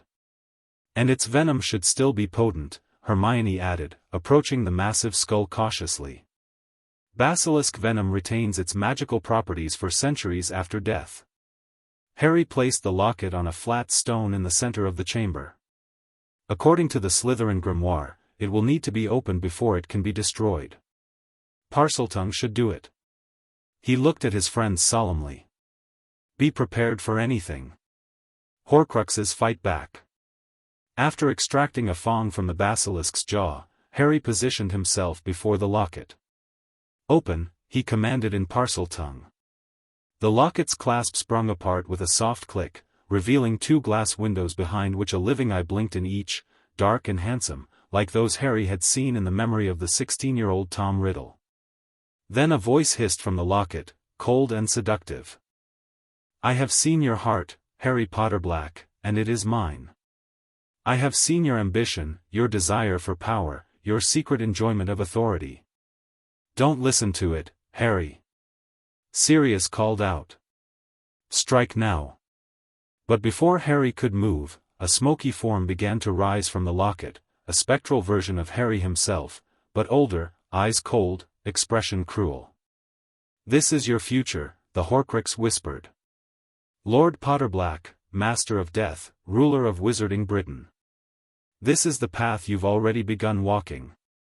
Why fight it? We are not so different, you and I." The apparition shifted, showing Harry standing over defeated enemies, wielding power with merciless precision, surrounded by fearful subjects rather than friends. It was a distorted reflection of his deepest fears, that his newfound power and status would corrupt him, turn him into something like Voldemort himself. For a moment, Harry hesitated, transfixed by the terrible vision. Then Neville's voice cut through the Horcrux's whispers. "That's not you, Harry. It's never been you. Power doesn't corrupt those who never wanted it in the first place." The simple truth of those words broke the Horcrux's momentary hold. With a swift, decisive movement, Harry plunged the basilisk fang into the locket. A terrible scream rent the air as black ichor poured from the destroyed relic, the spectral vision dissolving into wisps of dark smoke. Silence fell in the chamber, broken only by their heavy breathing. Harry stared at the ruined locket, processing what had just occurred, not just the destruction of a Horcrux, but the confrontation with his own deepest insecurities. "You all right, mate?" Ron asked quietly, placing a hand on Harry's shoulder. "Yeah," Harry nodded slowly. "I am, actually." He looked up at his friends, Ron's steadfast loyalty, Hermione's unwavering intelligence, Neville's quiet courage, Sirius's fierce protectiveness. "It tried to show me a version of myself I fear becoming. But that's not who I am, not with all of you keeping me grounded." "Never will be, either," Sirius said firmly. James and Lily's son could never become what that thing suggested. They made their way back to the room of requirement in contemplative silence, each processing the significance of what they'd accomplished. One Horcrux destroyed, Voldemort's immortality weakened. A crucial victory in their shadow war. Back in the room, which had transformed into a comfortable meeting space, they debriefed the experience and discussed next steps. According to Dumbledore's analysis of the memories we've reviewed, there are likely 6 Horcruxes in total, Harry explained. The diary and the locket are destroyed. That leaves 4 more, possibly including the Hufflepuff cup and something of Ravenclaw's. And the snake, Nagini, Hermione added. Dumbledore suspects she's one as well. That's only 5, Ron pointed out. The 6th remains uncertain, Harry acknowledged. But we're making progress. Dumbledore believes a Gaunt family ring may be hidden at the ruins of the Gaunt shack near Little Hangleton. We should investigate during Christmas break, Sirius suggested. The Manor will be our base of operations, and with the Council's resources, we can mount proper expeditions to suspected locations. Plans were made for the upcoming holidays, which promised to be far more productive than festive. As they prepared to separate for the night, Harry felt a renewed sense of purpose. The Horcrux's attempt to manipulate his fears had instead crystallized his determination, to use his position and power responsibly, to remain true to his principles, and to defeat Voldemort not by becoming like him, but by being everything the Dark Lord could never understand. Christmas at Potter Manor was unlike anything Harry had experienced before. The ancestral home had been decorated with tasteful opulence, towering evergreen trees adorned with magical ornaments in each major room, enchanted snow falling from the ceilings but vanishing before reaching the floor, and fairy lights that actually contained real, tiny fairies negotiated into service with promises of honey wine and winter berries. More meaningful than the decorations, however, was the gathering of people Harry now considered family. The Weasleys had joined them, with even Mrs. Weasley setting aside her initial reservations about Harry's independence after witnessing the responsible way he had managed his new role. Hermione's parents had been carefully introduced to the wizarding world beyond Diagon Alley, their initial trepidation giving way to fascination as they explored the Manor's extensive libraries and gardens. Sirius and Remus were in their element, sharing stories of past Christmases with the Potters and creating new traditions. Andromeda and Ted Tonks had brought a sense of elegance and warmth, while their daughter Nymphadora contributed her particular brand of colorful chaos, quite literally, with hair cycling through festive shades of red and green. Augusta and Neville Longbottom had arrived Christmas Eve, bringing news that subtly shifted the holiday's mood from purely celebratory to strategically significant. Frank and Alice are responding to the new treatment, Augusta announced during Christmas dinner, causing a hush to fall over the table. The information Cyrus Greengrass provided about St. Mungo's experimental healing research led to a breakthrough. They're recognizing Neville consistently now, and showing signs of recovering speech. The joy on Neville's face was transcendent. "Mum said my name yesterday," he shared, voice thick with emotion. First time in 14 years. This development represented more than a personal miracle for the Longbottoms. It was tangible evidence that the alliances Harry had been building were yielding real benefits beyond political advantage.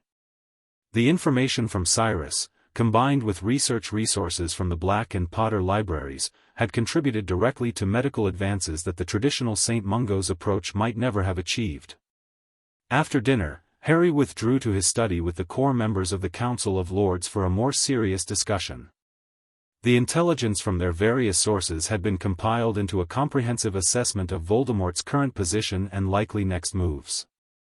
"The timeline has accelerated," Andromeda reported grimly, reviewing reports from her ministry contacts. "Disappearances have increased threefold in the past month. The Department of Magical Transportation detected major disruptions to the FLU network last week, tests of vulnerability, most likely. The Goblins are moving their most valuable assets into deeper vaults," Bill Weasley added. "They won't say why officially, but the senior curse breakers have been reassigned to security detail. They're preparing for war. And the Ministry remains willfully blind," Arthur Weasley sighed. "Fudge has convinced himself that these are isolated incidents, or worse, that Dumbledore is somehow behind them to destabilize his administration." Harry absorbed this information with growing concern. "So our 3 to 6 month timeline has shortened to what? 1 to 3 months? At most," Sirius confirmed. The attack on Arthur was just the beginning, a test of both the Order's vigilance and the Ministry's response capabilities. Both were found wanting.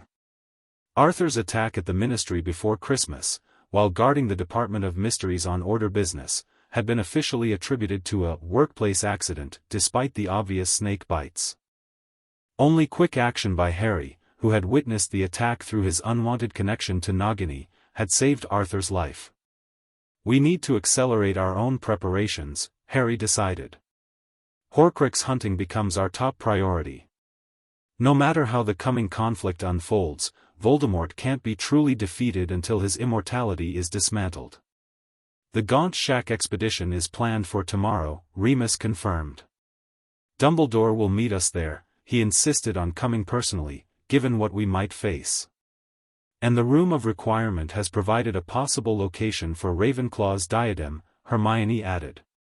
A place where hidden things are stored. Harry and I will search it when we return to Hogwarts. That leaves Hufflepuff's cup and potentially one more Horcrux, Harry summarized. Plus Nagini, who stays close to Voldemort himself. Narcissa's latest intelligence suggests the cup may be in the Lestrange vault at Gringotts, Sirius said. Which presents significant challenges. Breaking into Gringotts is supposed to be impossible, Bill stated flatly. Even with my insider knowledge, the security systems are designed to be impenetrable. We'll cross that bridge when we come to it, Harry decided. For now, let's focus on the Horcruxes we can reach. The conversation shifted to defensive preparations. Ward specialists had been strengthening the protections around homes of Order members and DA families. Portkey networks had been established, allowing for emergency evacuation to Potter Manor if needed. Training programs had been accelerated, both at Hogwarts through the DA and among adult allies through weekend sessions led by Sirius and Remus. Most impressive was the communications network Hermione and the Weasley twins had developed, an expansion of the DA Galleon system that now connected all members of their alliance.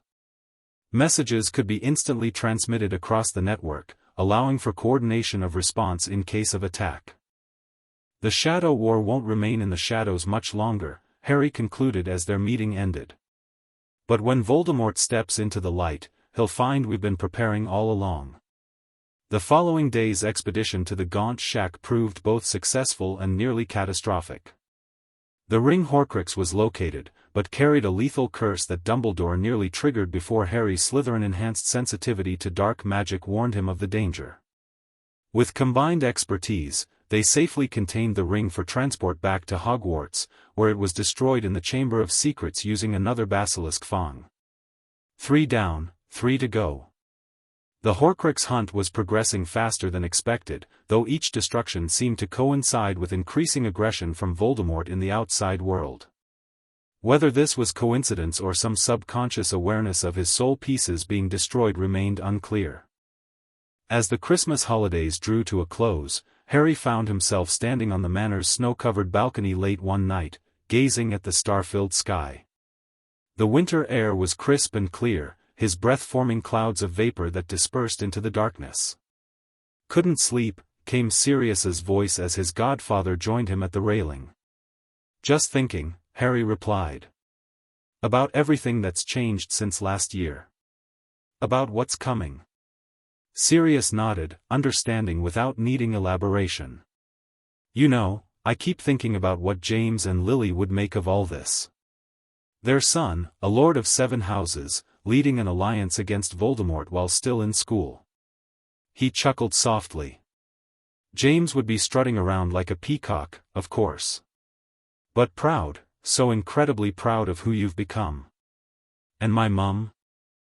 Lily would be impressed by your strategy, worried about the risks you're taking, and absolutely insistent that you not neglect your OWLs in the process, Sirius smiled fondly.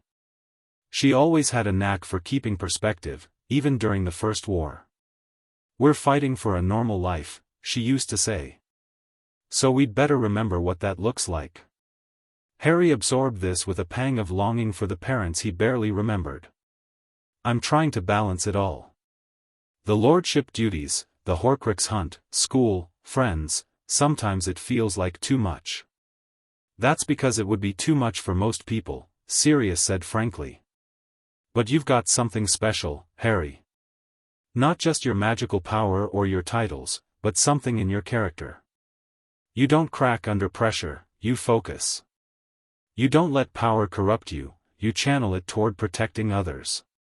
He placed a hand on Harry's shoulder. That's not something that can be taught or inherited. It's just who you are. I hope you're right, Harry said quietly. Because the pressure is only going to increase from here. I know I'm right, Sirius replied with characteristic confidence. And you're not facing it alone. Remember that, above all else. Whatever comes next, you have people who will stand with you, not because you're Lord Potterblack, but because you're Harry, and they believe in you. As they returned inside, Harry carried those words with him.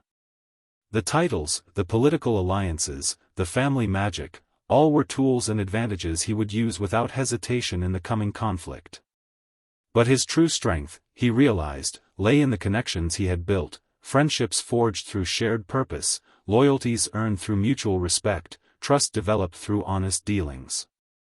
Voldemort might have followers who served him through fear or ambition, but Harry had built something far more powerful, a community united by choice and conviction. In the final analysis, that might prove to be the decisive factor in their shadow war. The return to Hogwarts in January brought immediate challenges. Umbridge, frustrated by her inability to locate the DA's meeting place, had implemented ever more draconian measures. The latest educational decree granted her authority to use Veritaserum on students suspected of seditious activities, a transparent attempt to force confessions about Harry's defense group. Harry countered by distributing antidote potions prepared by Snape, who had become an increasingly valuable ally despite their complicated history. The potions master's contempt for Umbridge apparently outweighed his traditional animosity toward Harry, creating an unusual alignment of interests. More concerning was the increasing frequency of Harry's visions through his connection to Voldemort. Despite intensive occlumency training with both Snape and Andromeda, Harry found the intrusions difficult to block completely, particularly when Voldemort experienced strong emotions. He's obsessed with something in the Department of Mysteries, Harry reported during one of his weekly meetings with Dumbledore. A weapon or tool he didn't have before. The prophecy, Dumbledore confirmed grimly. The complete version of what you heard only in part. He believes understanding its full contents will give him an advantage in defeating you. Can't we just remove it? Destroy it? Only those named in a prophecy can remove it from the Hall of Prophecies, Dumbledore explained. Which means either you or Voldemort himself would need to take it. He cannot risk appearing publicly at the Ministry while Fudge continues to deny his return, so he needs me to get it, Harry concluded. That's why the visions are increasing, he's trying to lure me there. Precisely. A trap, designed to exploit your protective instincts. Dumbledore studied Harry over his half-moon spectacles. In the past, such a strategy might have succeeded. Your tendency to act immediately when those you care about are threatened was well established. And now? Harry raised an eyebrow. Now you have demonstrated remarkable growth in strategic thinking, Dumbledore acknowledged. The Harry who established the Council of Lords, who negotiated with former adversaries, who balances multiple political considerations while advancing a complex agenda, this Harry is far less likely to rush headlong into an obvious trap. Growth born of necessity, Harry said with a wry smile. I still have the impulse, I've just learned to question it first. Their conversation shifted to the remaining Horcruxes. The diadem had been located in the Room of Hidden Things and destroyed, bringing their total to 4 eliminated. Intelligence from Bill Weasley had confirmed suspicions that Hufflepuff's cup was indeed stored in the Lestrange vault, though access remained a seemingly insurmountable challenge. The Goblins will never permit entry to another family's vault, regardless of the justification, Dumbledore mused. And attempting to breach Gringotts' security would have catastrophic consequences for wizard-goblin relations. There may be another approach, Harry said thoughtfully. Through the Black family connection. Bellatrix was born a Black before marrying into the Lestrange family. As Lord Black, I might have certain rights of audit over dowry items that passed from the Black family to the Lestranges through that marriage. Dumbledore looked intrigued. An innovative approach. The ancient families often maintained such rights specifically to prevent family heirlooms from passing permanently out of their control. Exactly, Harry nodded. Andromeda is researching the legal precedents now. If we can establish a legitimate claim to audit the contents, we might gain authorized access, limited and supervised, but potentially enough to locate and address the Horcrux. Remarkable, Dumbledore said, genuine approval in his voice. You continue to find solutions where others see only obstacles. He paused, his expression growing more serious. There is one more matter we must discuss, Harry. A difficult one, I'm afraid. My scar, Harry guessed immediately. It's a Horcrux too, isn't it? That's why the connection exists between Voldemort and me. Why I can speak Parseltongue. Why he couldn't kill me as a baby. Dumbledore looked momentarily taken aback by Harry's direct assessment. You've determined this yourself? The evidence has been accumulating, Harry explained. Especially after witnessing the other Horcruxes. The connections, the shared abilities, the link between us. It's the only explanation that fits all the facts. Yes, Dumbledore confirmed quietly. Though I had hoped to find a solution before burdening you with this knowledge. I've suspected for months, Harry assured him. It explains too much to ignore. The question is what to do about it. That is precisely what I have been researching, Dumbledore said. Traditional methods of Horcrux destruction would, of course, be fatal to you as well. But there may be alternatives. The Flammel Grimoire mentions soul magic that might be relevant, Harry offered. Alchemical processes for separating contaminants from essence without destroying the vessel. Nicholas's work on spiritual alchemy, Dumbledore nodded eagerly. Yes, combined with certain protective rituals from the Potter family magic, there might be a pathway forward. They spent the next hour discussing possible approaches, the conversation a genuine collaboration between equals rather than teacher and student. By the time Harry left Dumbledore's office, they had outlined a potential ritual that might extract the Horcrux fragment while preserving Harry himself, complex, certainly, with significant risks, but theoretically sound. As January gave way to February, the pace of events continued to accelerate. The DA had expanded to nearly 60 members, their skills progressing remarkably under Harry's guidance. The more advanced students had begun learning the Patronus charm, preparing for the possibility that Voldemort might recruit Dementors to his cause as he had in the First War. The sight of silvery guardians filling the room of requirement during these sessions gave Harry profound satisfaction. Each successful Patronus represented another student capable of defending themselves and others against one of the darkest threats in the wizarding world. Luna's hare, Ginny's horse, Neville's lion, each reflected the growing strength and confidence of the caster. Expecto Patronum. Came Draco Malfoy's voice from across the room during one such session, his face a mask of concentration. A silver mist emerged from his wand, coalescing slowly into a recognizable form, a fox, small but alert, its ears pricked attentively. A hush fell over the nearest students. Draco had joined the DA only recently, after weeks of careful negotiation through Narcissa. His presence had initially created tension, but his evident commitment to learning, and his uncharacteristic restraint from insulting others, had gradually earned a measure of wary acceptance. "Well done, Malfoy," Harry said, approaching with genuine approval. "Fox suits you, clever, adaptable, often misunderstood." A flicker of surprise crossed Draco's face at the compliment. "Thanks, Potter. Didn't think I had it in me, honestly." "The happiest memory needs to be powerful," Harry observed. "Must have found a good one." Draco's expression closed slightly, but he nodded. "Mother's letter. About father being sent abroad on business. House to ourselves for the first time in months." Harry understood the subtext immediately, Lucius away on Voldemort's orders meant temporary relief from the tension of living under the Dark Lord's shadow. Good. Keep that memory clear when you cast.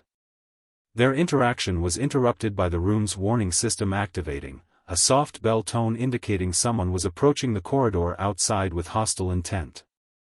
The DA had established clear protocols for such situations, staggered departures through multiple exits the room had provided, using different routes back to common rooms, with senior members leaving last to ensure everyone else escaped safely. Stations, Harry called calmly, and the room immediately shifted to evacuation mode. Most students had departed when the warning tone changed pitch, indicating imminent discovery. Harry made a split-second decision.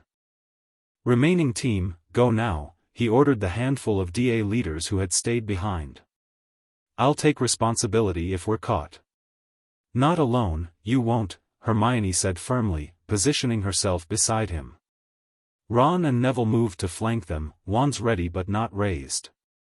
The room's door burst open to reveal Umbridge, flanked by her inquisitorial squad, a group of Slytherins she had recruited as her personal enforcement team. Her eyes gleamed with triumph as she surveyed the now empty training space, evidence of the DA's activities still visible on training dummies and instruction boards. Well, she simpered, her voice sickeningly sweet. What have we here? An illegal student organization, led by Mr. Potter himself. How very unsurprising. Professor Umbridge, Harry greeted her with perfect composure.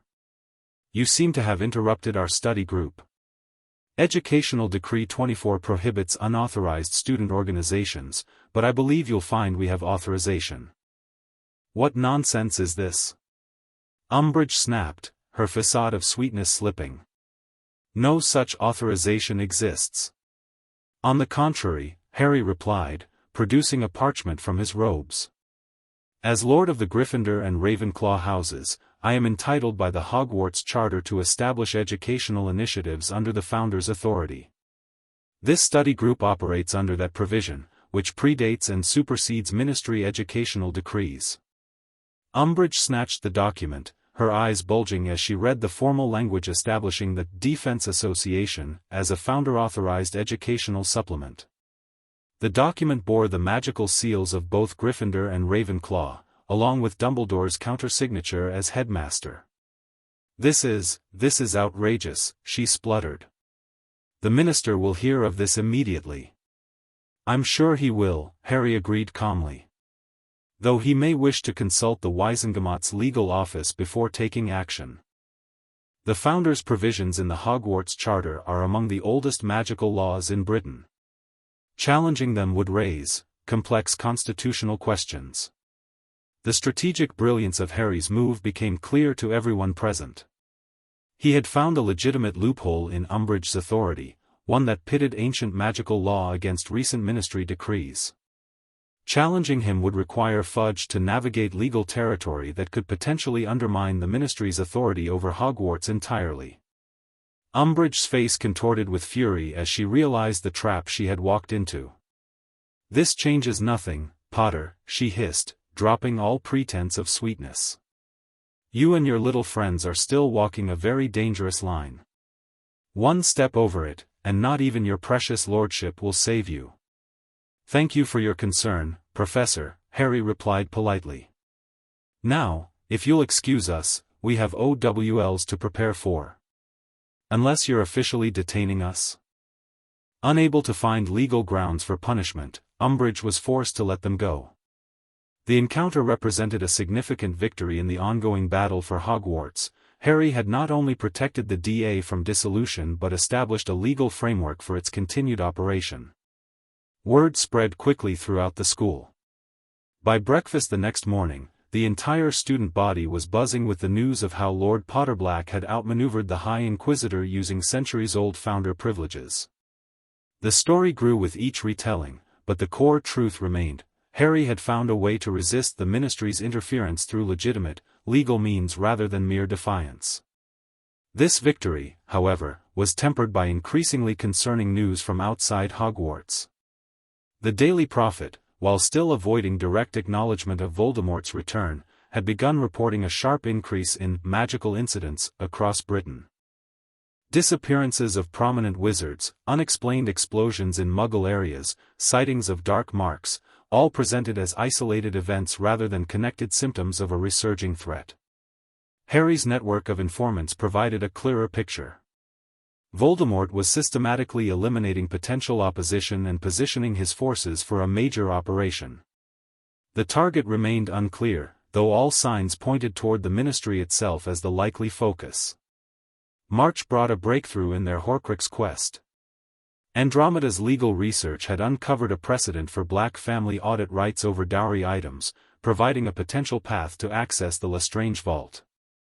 Implementing this strategy would require careful timing and coordination with Gringotts, and likely direct confrontation with the Goblins' natural resistance to outside interference with their banking practices. It comes down to a question of sovereignty, Bill Weasley explained during a council meeting conducted via the Room of Requirements Secure Flow connection.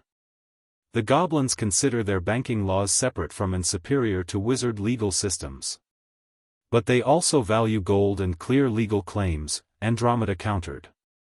If we approach this as a legitimate audit rather than an attempt to remove items from the vault, we might navigate the cultural sensitivities. The key will be handling the Horcrux once identified, Harry noted. We can't simply destroy it on sight, that would violate every Goblin banking protocol imaginable. But we can't leave it either. Substitution, Sirius suggested. A perfect replica, down to the magical signature but without the soul fragment. Switch them during the audit, destroy the real one later. This plan, refined over several meetings, became their working strategy. The Weasley twins, whose talents for magical replication had reached impressive levels, were tasked with creating the substitute cup based on historical descriptions and images from the Hogwarts library. As winter reluctantly gave way to spring, Harry's connection to Voldemort intensified despite his improving occlumency. The visions became more specific, more clearly focused on the Department of Mysteries and the prophecy stored there. Voldemort was obsessed with obtaining this information, convinced it contained the key to defeating Harry once and for all. He'll make his move soon, Harry informed Dumbledore during one of their meetings. The visions are becoming more frequent, more detailed. He's finalizing his plans for luring me to the Department of Mysteries. Then perhaps we should consider a preemptive strategy, Dumbledore suggested. The prophecy's continued existence serves no purpose but to fixate Voldemort's attention. If you were to retrieve it yourself, under controlled conditions with appropriate security. Remove the target entirely, Harry nodded. Logical, though not without risks. The operation was carefully planned. During the Easter holiday, when fewer students remained at Hogwarts to notice Harry's absence, a small team would enter the Ministry legally through Arthur Weasley's escort. Harry would retrieve the prophecy, after which it would be destroyed, eliminating both its value as a target and the risk of Voldemort ever learning its full contents. Simultaneously, a second team would implement the Gringotts plan, using the temporary distraction of the Easter banking rush to conduct the Black family audit of the Lestrange Vault. If both operations succeeded, they would eliminate one Horcrux and remove Voldemort's immediate strategic objective in a single coordinated effort. The day before these operations were to commence, Harry found himself walking beside the lake, needing time alone to center himself for what was to come. The surface of the water reflected the pale spring sunshine, rippling gently in the breeze. After months of snow and ice, the grounds were finally showing hints of green as life returned to Hogwarts. "Mind if I join you?" came a familiar voice. Harry turned to find Neville approaching, his transformation from the previous year still striking. Gone was the round-faced, awkward boy who had lost his toad on the Hogwarts Express their first year. In his place stood a confident young man, his stance balanced, his movements purposeful. "Course not," Harry replied, genuinely pleased for the company. "How are your parents?" Neville's face brightened. "Better every week. Dad's speaking in full sentences now. Mum can hold conversations for almost an hour before getting confused." His voice filled with wonder. The healers say it's the fastest recovery they've ever seen from long-term spell damage. That's brilliant, Nevada, truly. They walked in companionable silence for a few minutes before Neville spoke again. I want to come tomorrow. For the ministry operation. Harry glanced at him. It's high risk. We're hoping to avoid confrontation, but if Voldemort has been monitoring the department as closely as we suspect. That's exactly why I want to be there, Neville said firmly. My parents sacrificed everything fighting his followers. I've trained for this, Harry. I'm ready. Looking at his friend, the determination in his eyes, the confidence in his posture, the quiet strength he had developed, Harry couldn't find it in himself to refuse. All right, he agreed. But you follow the plan precisely. No heroics. Says the Lord of Seven Houses, who's personally hunting down pieces of Voldemort's soul, Neville returned with a wry smile. Harry laughed despite the gravity of their situation. Fair point. We leave at dawn, from the Room of Requirement. Dumbledore's arranged ministry access through Arthur Weasley, will be officially visiting the Department of International Magical Cooperation for a cultural exchange program. As they continued their walk, discussing details of the coming operation, Harry felt a curious sense of completion. Their circle had expanded far beyond what he could have imagined when his inheritance had first triggered, from a few trusted friends to an extensive network of allies across houses, generations, and political divides. Yet at the core remained these essential bonds: Ron's strategic insight, Hermione's brilliant mind, Neville's steadfast courage, Luna's unique perspective, Ginny's fierce determination, and dozens of others who had joined their cause through conviction rather than coercion. Whatever the coming days might bring, Harry knew he would not face it alone. The Shadow War was approaching its climax, but the shadows had not won. Rather, they had forced into the light something powerful and unexpected, a community of resistance built on choice, trust, and shared purpose. Lord Potterblack had indeed changed the wizarding world, though not through political power alone. His true legacy was in the connections he had forged, the alliances he had built, the trust he had earned through consistent action aligned with unwavering principles. The sun began to set over Hogwarts as Harry and Neville made their way back to the castle, casting long shadows across the awakening spring landscape. Tomorrow would bring danger and possibly confrontation. But it would also bring opportunity, to strike decisive blows against Voldemort's plans and immortality, to demonstrate that the shadows could not triumph against those who stood together in the light. Harry Potter, the boy who lived, had become Lord Potterblack, the heir ascendant. But more importantly, he had become a leader worth following, not because of his titles or his fame, but because he embodied the values and courage needed to face the darkness without becoming part of it. The final moves in their Shadow War awaited. Harry was ready. Dawn broke clear and cold over Hogwarts as Harry and his team gathered in the Room of Requirement. Ron and Hermione stood ready, as did Neville, Luna, and Ginny, the core of the DA who had trained most intensively for combat scenarios. All wore dragonhide vests beneath their robes, protective gear provided through the Potter family's connections with international suppliers. The plan is simple, Harry reviewed one final time. We enter the Ministry legally through Arthur's escort. Proceed to the Department of Mysteries as part of our cultural exchange tour. Once inside, we move quickly to the Hall of Prophecies, locate the relevant shelf, retrieve the orb, and exit. No delays, no detours. What if we encounter resistance? Ginny asked, checking her wand holster. Defensive spells only unless directly attacked, Harry instructed. Our goal is retrieval, not combat. If confronted by Death Eaters, we use the emergency port keys immediately. He indicated the enchanted bracelets each of them wore, keyed to return them to the Room of Requirement at a specific command word. The Floo connection flared green, and Arthur Weasley's face appeared in the flames. All clear at the Ministry entrance. Security is minimal, Easter staffing. The cover story is in place with international cooperation. We're on our way, Harry confirmed. One by one, they stepped through the emerald flames, emerging in the atrium of the Ministry of Magic. The vast space was indeed quieter than usual, with only a handful of witches and wizards crossing between the fireplaces and the golden gates leading to the elevators. Arthur greeted them with forced cheerfulness, loudly discussing the cultural exchange program as he escorted them toward the security desk. The bored-looking security wizard barely glanced at their wands before waving them through, a concerning lapse in procedure that nonetheless worked in their favor. The journey to Level 9, where the Department of Mysteries was located, proceeded without incident. Arthur accompanied them as far as the black door marking the department's entrance. "I'll wait here," he said quietly. "You have 15 minutes before questions might be asked about the duration of your tour. Be careful, all of you." Harry nodded gratefully, then led his team through the ominous black door. Beyond lay a circular room with identical doors spaced evenly around the walls. The moment they entered, the wall began to rotate, a disorienting security measure designed to confuse intruders. "The Hall of Prophecies should be directly ahead," Hermione murmured, consulting the department layout Dumbledore had provided.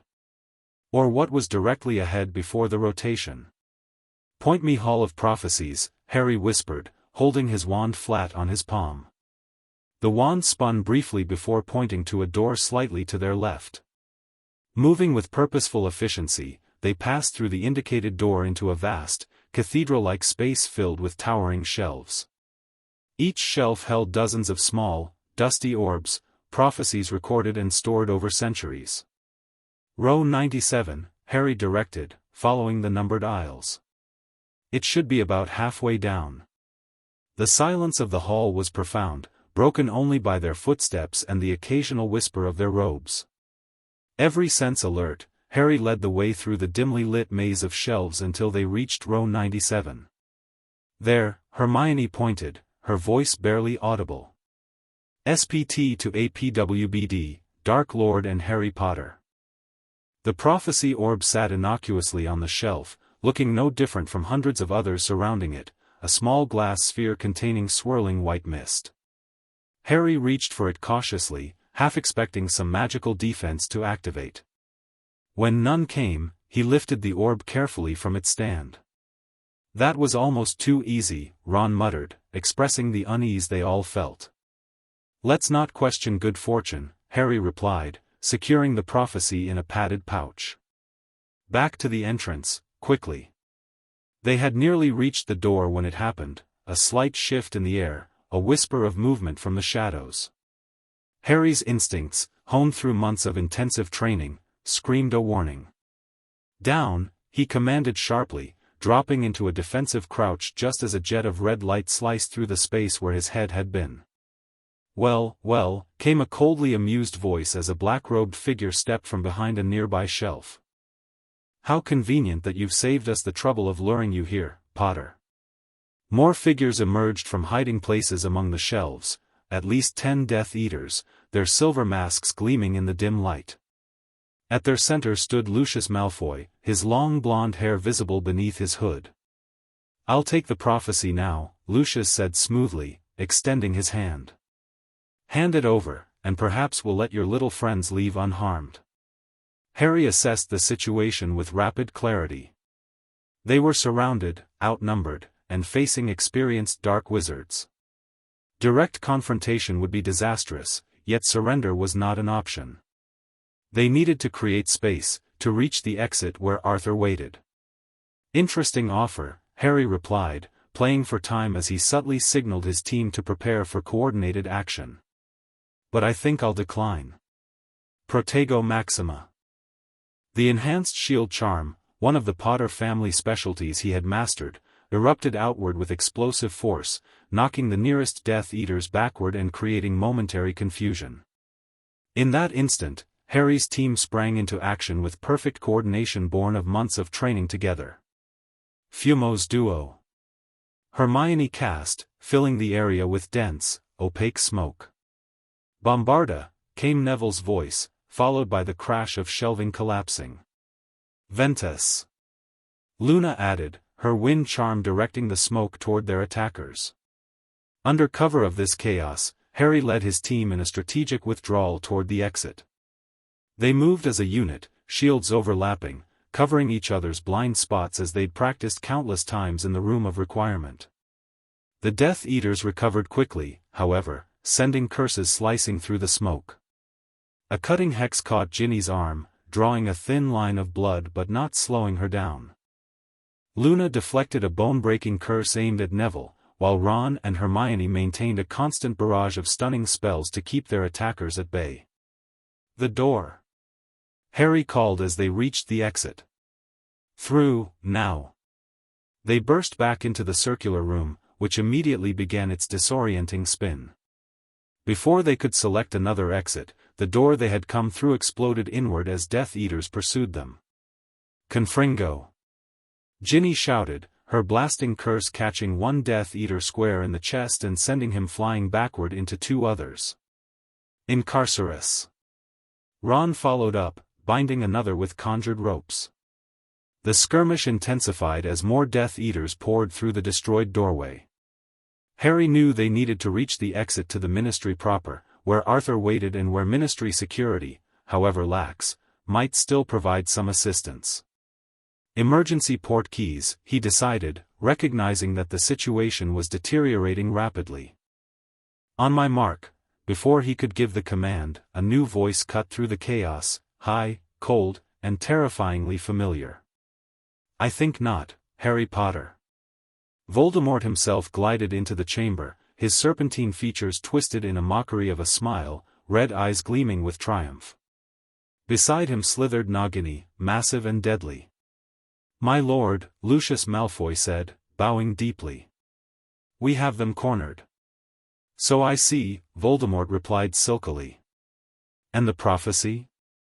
"Potter has it." Voldemort's gaze fixed on Harry with predatory intensity. "How fortuitous." The boy and the prophecy, delivered together. He raised his wand. "Now, Harry Potter, you will hand over what is mine, or watch your friends die one by one." The standoff was absolute. Harry and his team had formed a defensive circle, but they were trapped, with Voldemort himself blocking their escape. The portkeys would work for each individual, but using them would mean abandoning the prophecy to Voldemort, exactly what they had come to prevent. In that moment of crisis, Harry felt a strange calm descend. The months of preparation, of strategy, of building alliances had prepared him for this moment. He was no longer the impulsive boy who had faced Voldemort in the graveyard, reacting from fear and desperation. He was Lord Potterblack, with the combined magical heritage of 7 houses at his command. "You know," Harry said conversationally, his wand never wavering, "you've been obsessed with this prophecy for 15 years. Killed my parents for it. Tried repeatedly to kill me. All for words spoken by a seer in a pub. Words that foretell your death and my ultimate triumph," Voldemort hissed. "Words I will finally hear in full." "Funny thing about prophecies," Harry continued, subtly shifting his stance to implement the desperate plan forming in his mind. "They only have the power we give them." With a swift, deliberate movement, Harry raised the prophecy orb high, then dashed it to the floor, where it shattered with a sound like breaking ice. The swirling mist within rose upward, forming the translucent figure of Sybil Trelawney, who began to speak in the harsh, grating voice of true prophecy, "The one with the power to vanquish the Dark Lord approaches." But before the prophecy could continue, Harry launched their coordinated counterattack. Serpensortia Maxima, he cast in Parseltongue, a spell from the Slytherin grimoire that conjured not one snake but dozens, a writhing mass of serpents that surged toward Voldemort and his Death Eaters.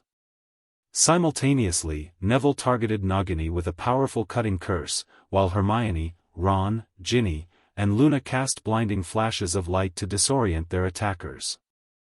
Voldemort's howl of rage as the prophecy dissolved before he could hear it echoed through the chamber. He banished the conjured snakes with a sweep of his wand, but the momentary distraction had achieved its purpose. Harry and his team were already moving, fighting their way toward one of the unmarked doors with coordinated precision. "Kill them all," Voldemort commanded, his voice cold with fury. But Potter is mine. What followed was chaos, spellfire crisscrossing the chamber as Harry's team fought with everything they had learned. They moved as a single unit, shields complementing attacks, covering each other's vulnerabilities, implementing the battle strategies they had drilled relentlessly in the DA.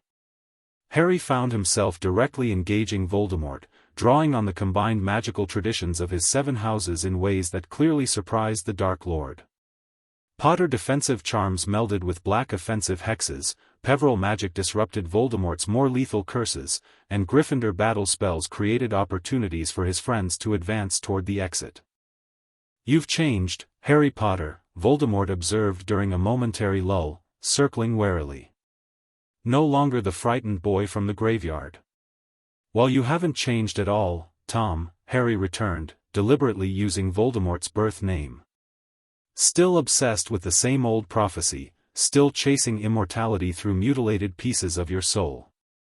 Voldemort's face contorted with shock and rage. "What did you say?" "Your Horcruxes," Harry clarified, maintaining his defensive position while his friends continued fighting toward the exit. "The diary is gone. The ring is gone. The locket is gone.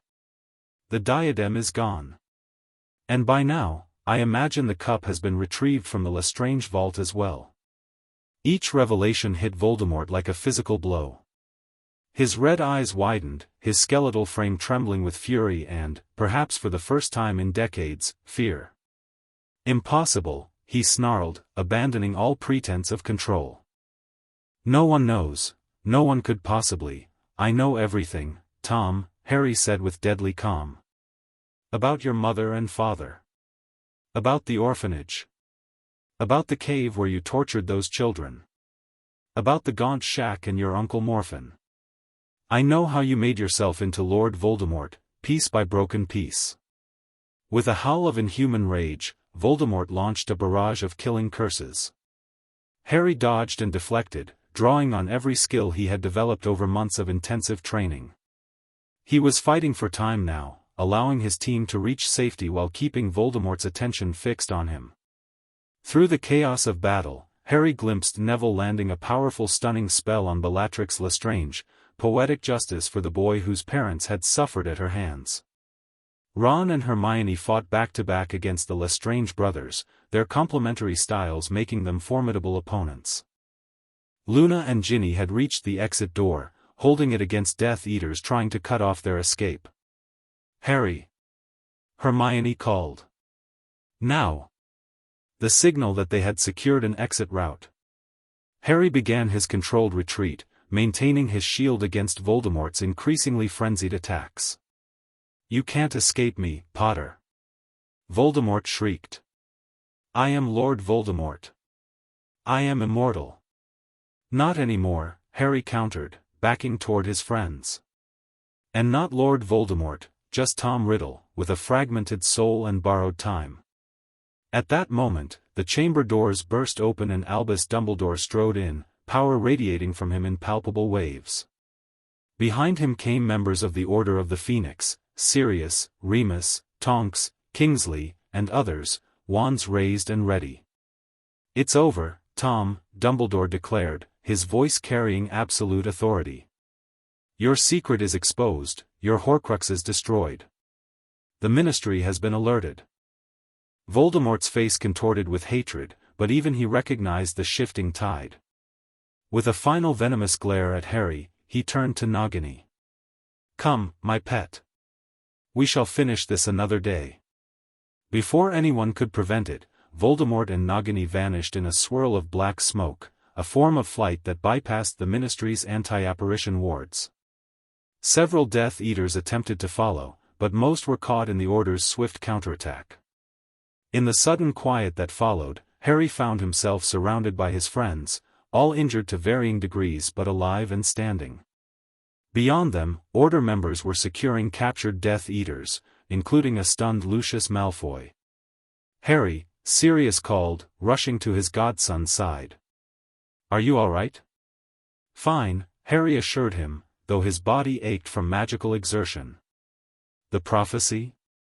"Destroyed before Voldemort could hear it," Hermione confirmed. And the cup? Harry asked Sirius urgently. A fierce grin spread across Sirius's face. Retrieved and destroyed. The goblins never even realized what we were really after. Andromeda's legal approach worked perfectly. Relief washed over Harry. 5 Horcruxes destroyed.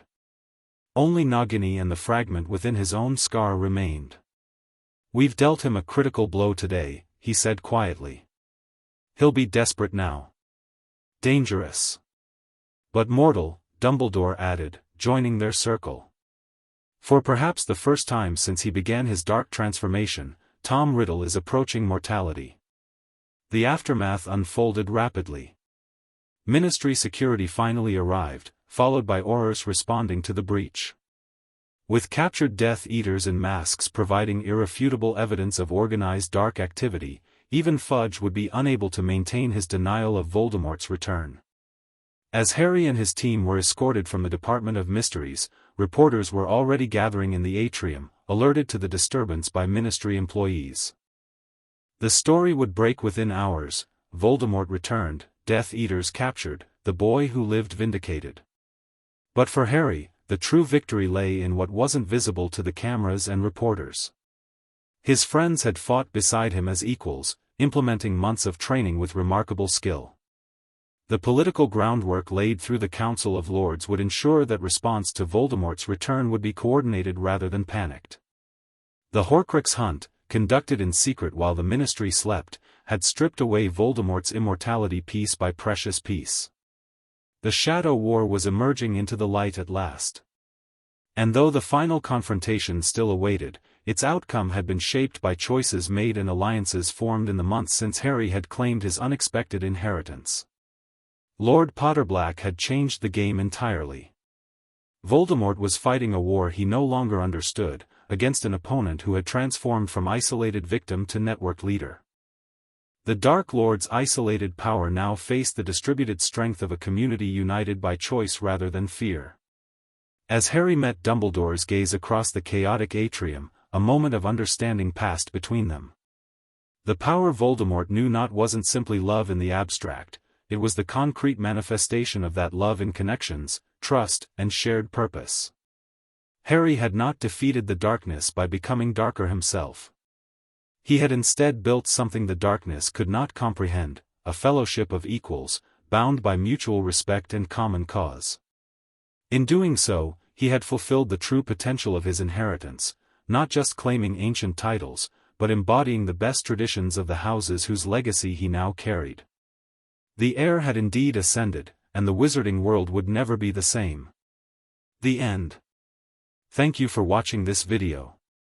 Please be sure to subscribe to our channel and like this video.